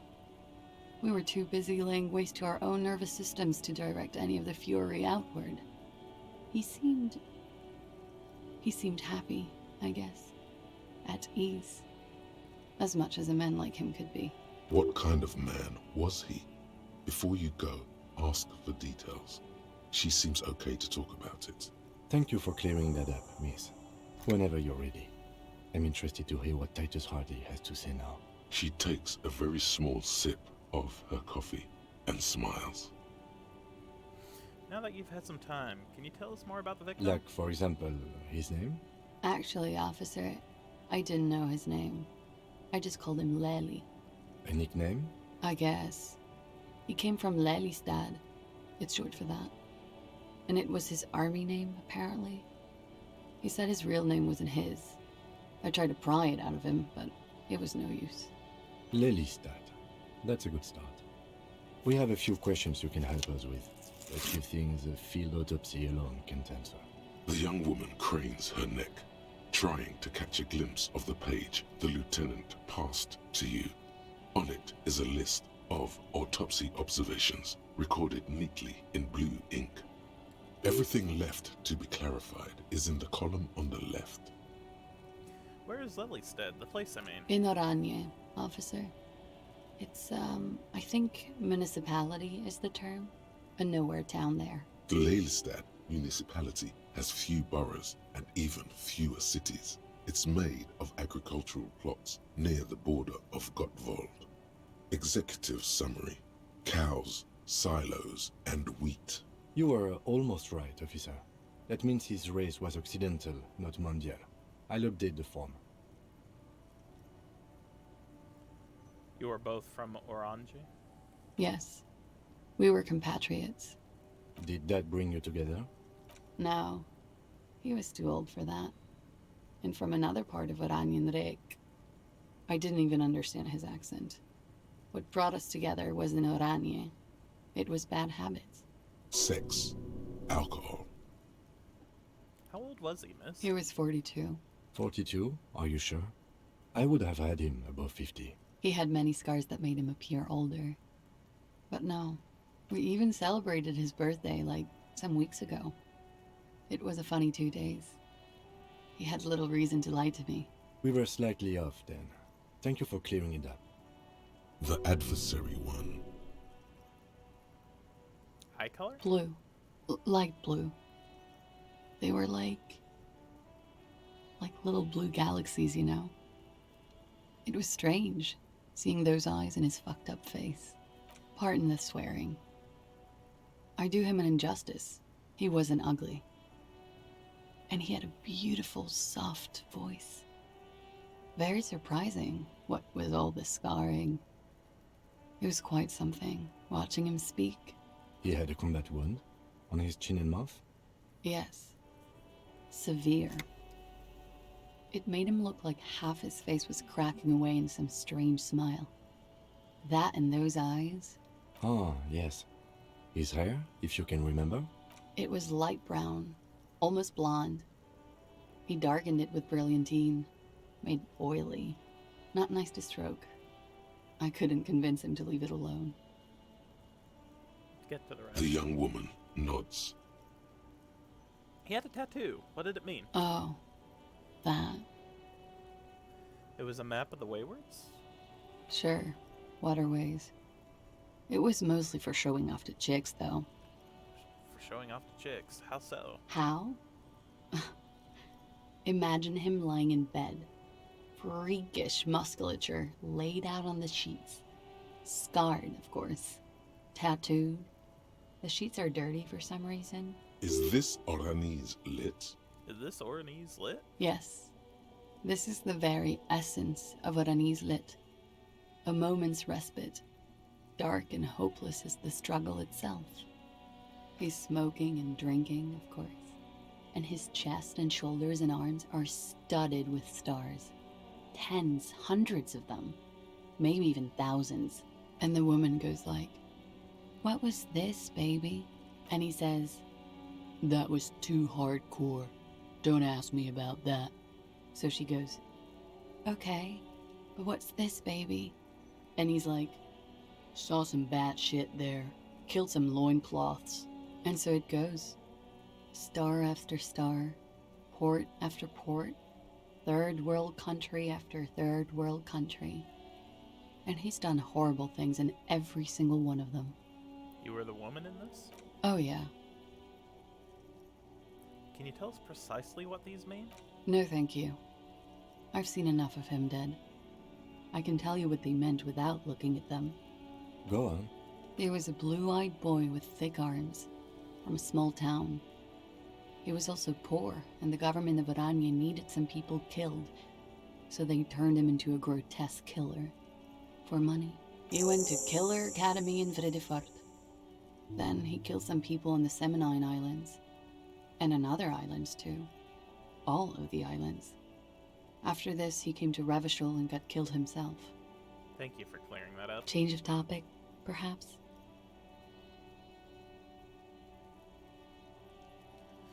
Could it be love that did him in? It very well could be, yes. What do you mean? What do I mean?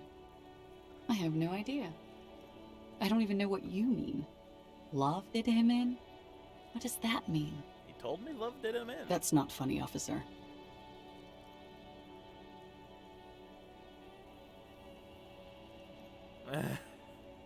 The lieutenant blinks. All right, let's see where this is going. From way out in the northwest, he told me. Cool. We ordered a toxicology report. Any idea what that will show us? A real rainbow splattering of pharmaceuticals, I bet. Barbiturates, amphetamine, sildenafil. How much does the toxicology report cost the police of Revachol? I can do it for half of that. Save you some money, make some myself. It's quite expensive, miss. But we'll manage without your help for now. I think we're finished with this line of questioning. All right. Coolly, gracefully, she pours herself more coffee. Delition! Ah, She looks dang. back. Time moves slowly. Don't worry. We will protect you from her beauty. We will consult you through the reefs and sounds of her persona. We will see through deceits. You are shielded. You are wise. You are advised. There are muscles on long white bones that line her limbs, just below the silver jumpsuit. Miss Aranye Disco Dancer. You want to put your hand on her back and feel it arch. What is happening? Nothing. Just time passing. Don't worry. Anything out of the ordinary and you would be notified. Air moves in your windpipe. Your heart beats. You're a detective. Get back to detecting. Am I being beguiled? She presses her elbows against her waist and slowly turns her head. Her hair brushes her shoulders, making a small hissing sound, almost imperceptible. Avert your The eyes. strange moment ends. It was brief, no longer than 2.2 seconds. We'll return later. The 15th Indo tribe. Because there was. The 15th Indo tribe was comprised of 8 kids from Forberg and North Jamrock, running from wild dogs in the valley, hiding scents under rocks, and stealing clothes off clotheslines, and sometimes even the copper wiring of phone lines. You may have been one of them. This must be a childhood memory. The 15th Indo tribe was your Indo tribe, set to rule in Celinda.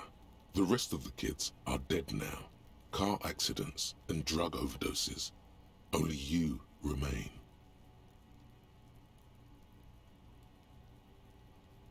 $0.10 for every green orb clicked. Learning cap for Savoir raised to 6.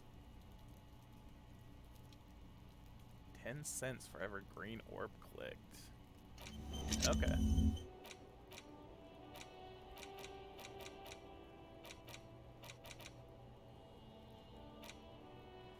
Do need the white morning.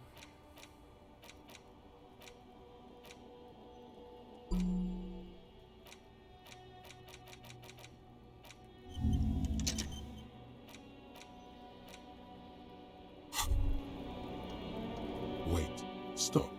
That man, bloated beyond all recognition, was 42? That's what she said, yes. Below the damage, the weeks of decomposition, all the swollen indignity of mortality. He was 42 years old? Where's this going? How old are you? That's where this is going. 45,000 liters of raw alcohol has left its disfigurements. What lies beneath, you wonder? You could ask either one of them.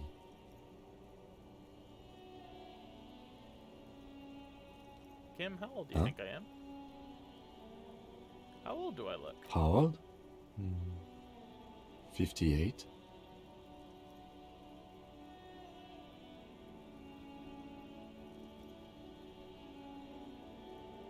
Oh my god, that's really old. Really? You asked.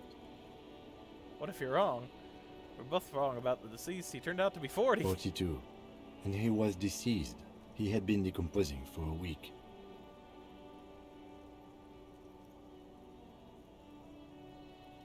I feel like I've been decomposing for longer than On that. the bright side, you've been getting a lot of exercise lately. The ravages of Algol are nearly as extreme as that of death itself, Lieutenant Kitsuragi. There's silence. Then a little more. Sure, you're 42. Let's go? Wait. This requires scientific measurements. Bring it on. I'm not afraid of the To truth. the laboratorium.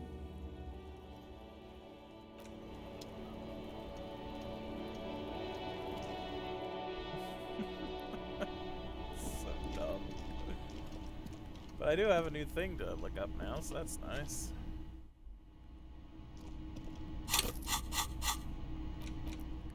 Date of birth generator.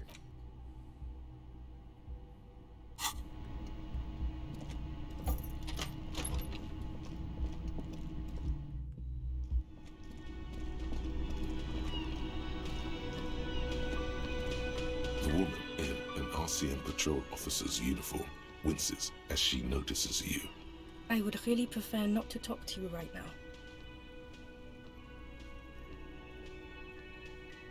Hold on, you're a cop with the RCM? Yes, I am. I'm a cop I too. know. Here's the real deal. I'm on a murder investigation. Are you the cavalry? I'm definitely not the cavalry. Is everything alright? Why don't you want to talk to me? I don't know. I mean, why would I want to talk to you? Have I wronged you? I've done that to a lot of people. No, you haven't wronged me. It's okay. Okay, fine. Let's talk. What did you want? So what precinct are you from? What precinct? Fucking deranged lunatic. You're getting an intellectually unsatisfying vibe from this conversation. Maybe you're doing something wrong. You're the police, right? Cool, so I don't know what to say. Don't say anything, Judith. Wait, is he police? Me? No. I'm just a man with sunglasses. I like wearing sunglasses inside. Sunglasses and a fucking wig. Okay. What are you, the police, doing I'm just here? looking out for... No one. I'm just a man with sunglasses. And you are? A police. Yes. A policewoman who just wants to do her job. That's all. Okay, goodbye. You look like shit. And I don't mean that as a metaphor.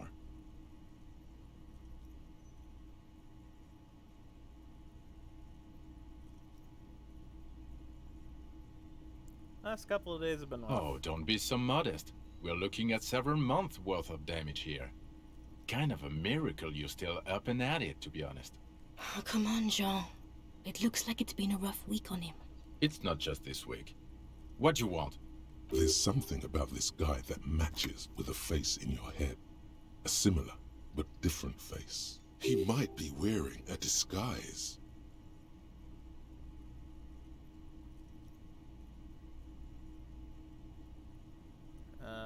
Is it a corpse? Watch out for yourself. That voice, so very familiar.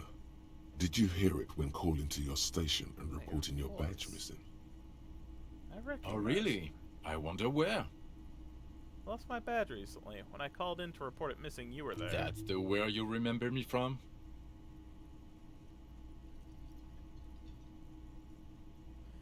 I have a bit of memory You trouble. don't say. Goodbye then. The voice thing was a coincidence. Run along, asshole. No. I will not, sir. I feel like I have at least one more, right? Yep. Boom. But that also does it. Darn it. Alright. Again? He might be wearing a disguise. You Yes! know what it is. It's like the two of you know each other. Just ask him. Tell me the truth. Do you know me from somewhere? Oh, I definitely know you from somewhere. Another life. From where? From another life? Yes, from another life. A different life.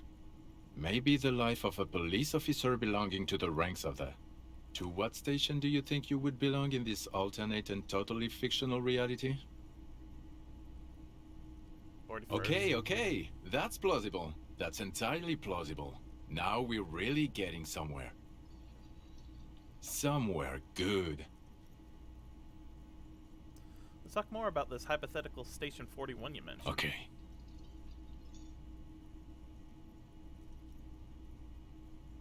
Oh, the hypothetical 41. Yeah, let's fantasize about that. I'm not busy. You're not busy. Let's just play around. So what would our relationship be in this alternate universe? Let's be crazy. Let's say you and I are partners. How's that for a thought experiment? You seem like a cool guy. I'd love to have you as my partner. Would you now, or would I be cramping your style? Never mind. Partner.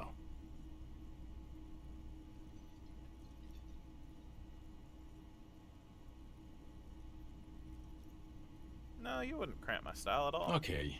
How about you stop wasting my time and get on with whatever you were doing then? Do you have a crime to solve? Oh, no. You see, I enjoy watching other better cops solve crimes. And let me tell you, it's been quite a privilege seeing you work. This isn't helping. Who else is in our imaginary police station? You're not going to believe this, but police officers. Yes, sir. Solving crimes, locking up bad guys, and get this, and not getting that drink on at 2 o'clock. Just some regular boring motherfuckers in suits and uniforms. Nothing spectacularly extravagant like you, the far-out son of Long. Who's the far-out son of Long? Oh, it's you, you eccentric genius. I mean, with your unorthodox approach to police work, it has to be you. Want to tell me more about him or her? Not even a little bit. It's an urban myth about an officer who is so far undercover he can't remember who he is. As I said, just an urban myth. You are not the son of Lang. Okay, yes, you get the joke. Leave it at that. Can't imagine anymore. Neither can I, partner. Neither can I. Cool shades. Are you wearing a disguise? Yes, it's a hobby of mine. Kim, who is this guy? I'm not getting involved in this. Got some questions for you. I'm a cop. About what? You don't look like a cop. You know what you look like?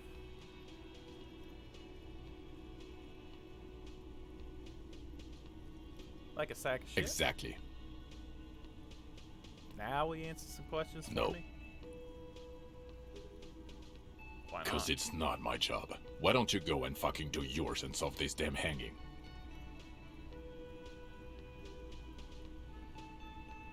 If you don't want to answer questions, maybe you want to hear me say things? Actually, I don't want to hear you say things. Come on, Jean. Okay, say things. I want to hear you say things. Suddenly, out of nowhere, case-related things start popping up in your head.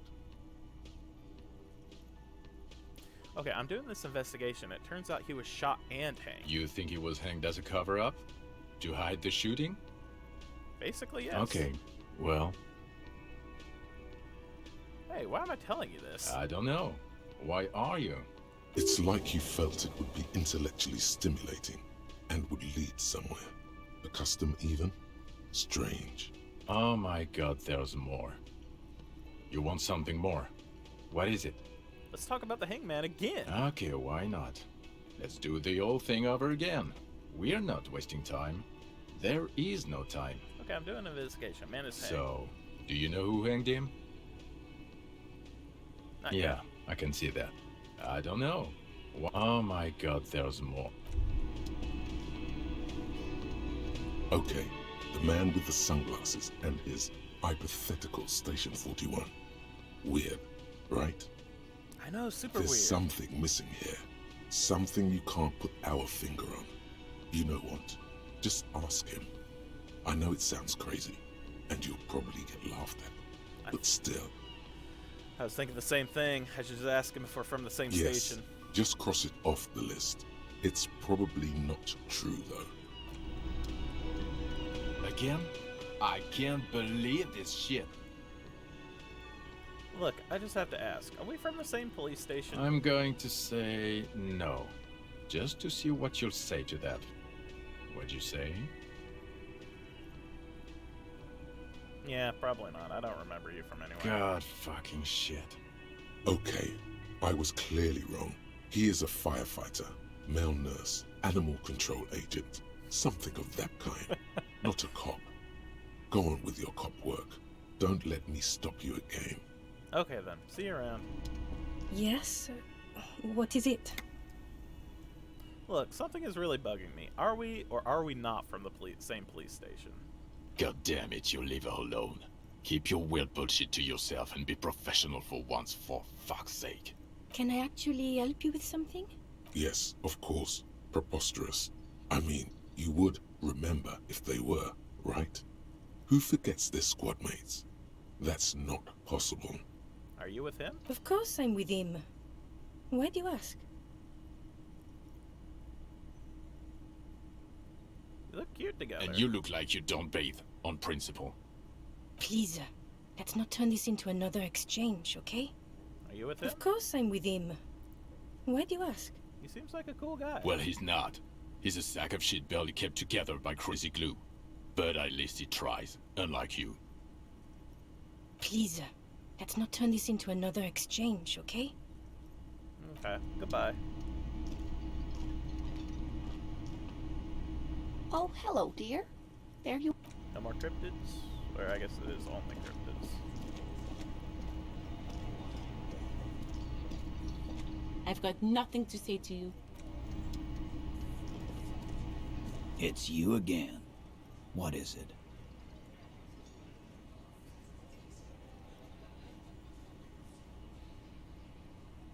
So I talked to Khaleesi about the tape.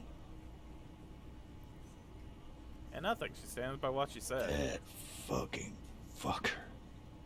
You're the worst cops in Revachol. I gave you gold on that tape.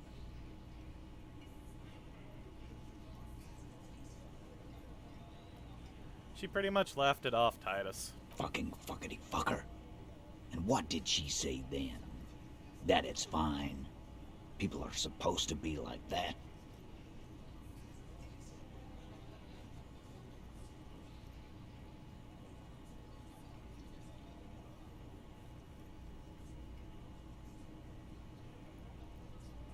Actually, I think it made her a little nostalgic. Yes. In fact, I think she thought it was a little funny. Funny? No good goddamn psycho whore. Seems like they wanted to give Klasia a second chance to play along. She still didn't. Alright. All fucking righty then. I guess it's good then. That fucking... Please try to control yourself in the presence of visitors, Titus. This is just perfect. Just fucking perfect. Any thoughts on this, lawmen? Women are crazy. Irrational. That's what you're thinking, right? Also, your fists are itching for a bump.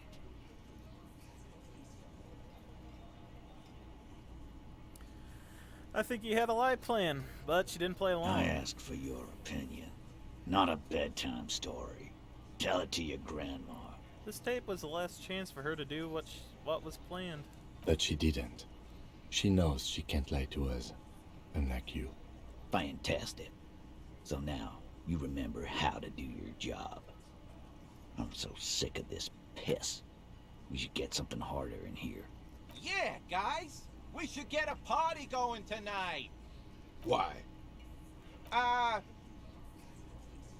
Maybe not then. Success. They admitted to unlawful collaboration to derail the investigation.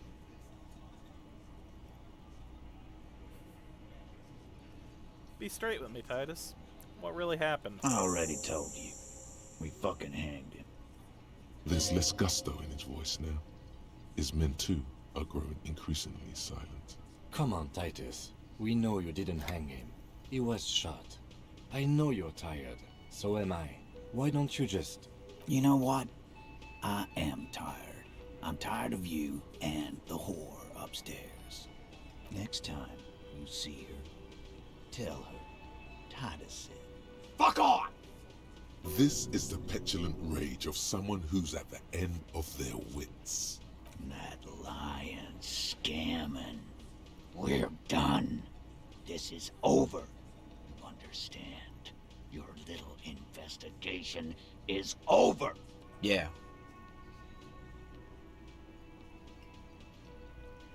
On the floor, beer drips out of the can into a small puddle. No one does anything about it. What is this quiet funeral shit? What we need is some beers in us. Bartender, 20 beers for the Dock Workers Union. Why do we make it 40, huh? Why do we make it 100 beers? You're not loud enough. 100 beers? Now we're talking. Hoppity hop over here, cafeteria manager. The window might be closing. The more beers they get in them, the less cooperative they will be.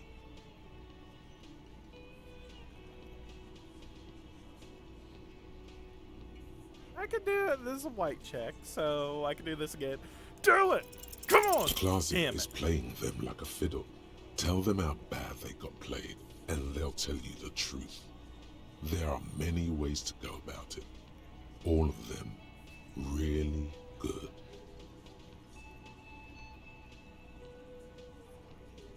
I know what's going on here. I've been wrong too. I got this fucking dark shadow over What the my hell are you talking about?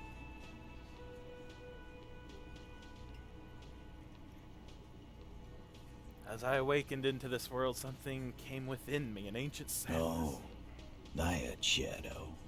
A man your age. The hangover must be lethal. I never thought I'd say this, but maybe you should cut back on the drink. That is a lie. You should cut forward on the drink. That's enough for the shadow now, officer. Let's do procedural questions, or even, why not take a little breather? These working class oafs don't know how to talk about feelings. You shouldn't have opened up to them, or anyone.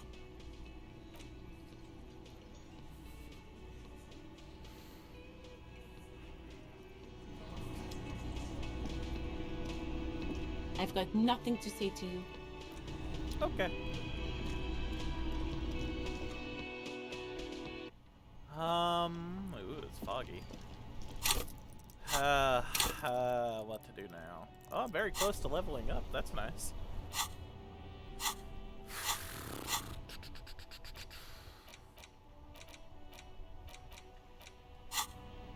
What to do? Yes? Nothing. For right now, anyway.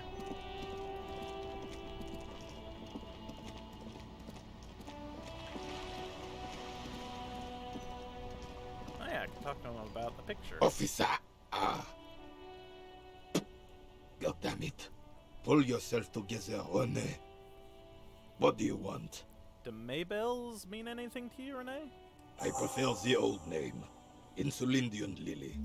Girls brought them to young cadets when they entered service. Wearing them on your cap was supposed to bring good luck. Hold on, is this a royalist military tradition? It used to be. But the communards were fond of them too. Call them revolutionary flowers. Bells of the revolution. Did it bring you good luck? You know what? No. They brought me misery, false hope, and disappointment. The revolutionaries sullied them. But it wasn't the revolutionaries that sullied the ID for you, was it? She gave them to me too, and your jealous little heart just couldn't accept it. Enough! I can go off. Maybells don't blossom yet, do they? Maybe on some remote parts of the city they do. But I think you'll have to wait for at least a month. Renee, I found your guard booth. Yes. The Debardeurs Union pays me to stand vigil during the nights. Not out of any political allegiance, mind you. I'm an old man. Don't sleep more than a few hours every night anyway, and money is tight. You must have seen something on the night of the murder. Your booth looks into the yard. Yes, it does. Unfortunately, I wasn't working that night. Been on a 2-week leave since last Monday. So who was working your shift that night? No one. The bus has been unmanned since last Monday. There's no other guard. It's just me. No one has been guarding the container yard since last Monday? Yes! It's not actually an issue. I mean... Look, officers. The container yard doesn't actually need a guardsman. Never had one before, René.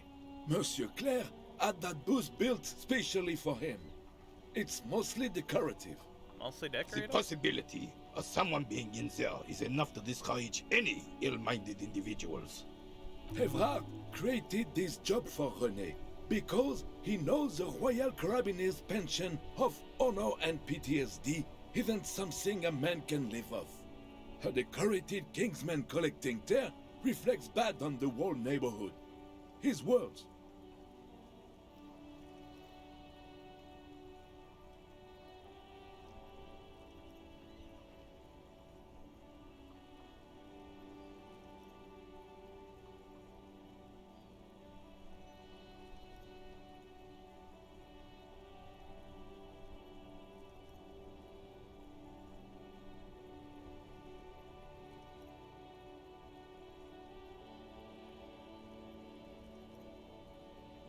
Renee's but one man. We need a program. Get all the elderly back in the job market. Keep folks motivated. Look, officer, can we conclude the topic of my guard boost now? I saw a picture in there. You're in it. Who's the girl? She is nobody. This is none of your concern, and I refuse to discuss my private affairs with the RCM. The lady is Jeanne-Marie Beaulieu, and she sure as hell wasn't a nobody. Got it, thanks. Yes. Like I said, it would be up anyway, so might as well keep an eye out. It keeps my senses sharp. Thank you for your time. It is such a pleasure to see you again, officer. How may I head the citizens' militia on this fine day? You mentioned Jean-Marie Balou. Who is that? Oh, sweet Jenny. She was the finest woman in all of Revachol. Maybe the entire world. Do not defile her memory, Gaston. Let her rest in peace. So you both knew her? We knew her, all right. Lived on the same street our entire lives, just 2 houses apart. The 3 of us have been best friends since we were 4. She was René's first girl, back when the prick was 16. They were courting till he decided he'd rather die for some great ideal than just be happy. And then you stole her from me. Do not interfere. Well, technically, you stole her from me, because we'd been pretty close ever since you two had that falling out over the ink you spilled over her pretty yellow dress. We were just boys then. This was different. No point starting this all over again. For the 1000th and the first time. Especially when we have company. Officer. What happened to her? She died of pneumonia 2 winters ago. It was a quiet passage, peaceful. René and I were both by her bedside when she... died. No use sugarcoating it. Won't bring her back, will it now? Departed. Until the very end she couldn't decide between us. The most indecisive woman I've ever met. Why do you think she was indecisive? She could never make up her mind about anything. What to have for breakfast, favorite color, or which one of us to marry. She was always leaving one of us for the other, but never long enough to actually get married. That's a bit odd. Heck, technically, we're both still engaged to her. You always confused her. Couldn't let us be happy. Seduced her with your fancy words and pastries. He suddenly remembers you are still there, falls silent, and turns away. Thank you for sharing. Of course, officer. Memories are all we have left. Bye for now.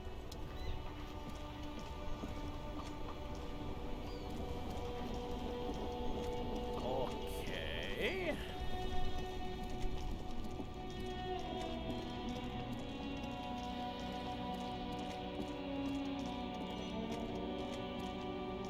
A rusting control.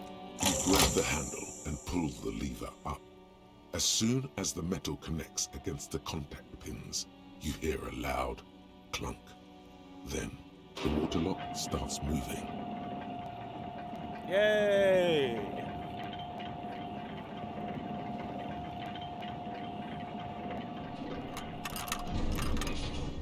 And just like that, we can pass over to the next side. Okay, if we ever need to get to the coast, then this is the way. But please, contain your wanderlust for now. I don't want us to get sidetracked, not with everything that's going on. Focus on one thing, achieve it, then the next, he thinks. That's the task chain. Okay. And with that, I think we shall leave it with Disco Elysium for now. Yeah, good stuff. Oh, I think I'm gonna take another break for now.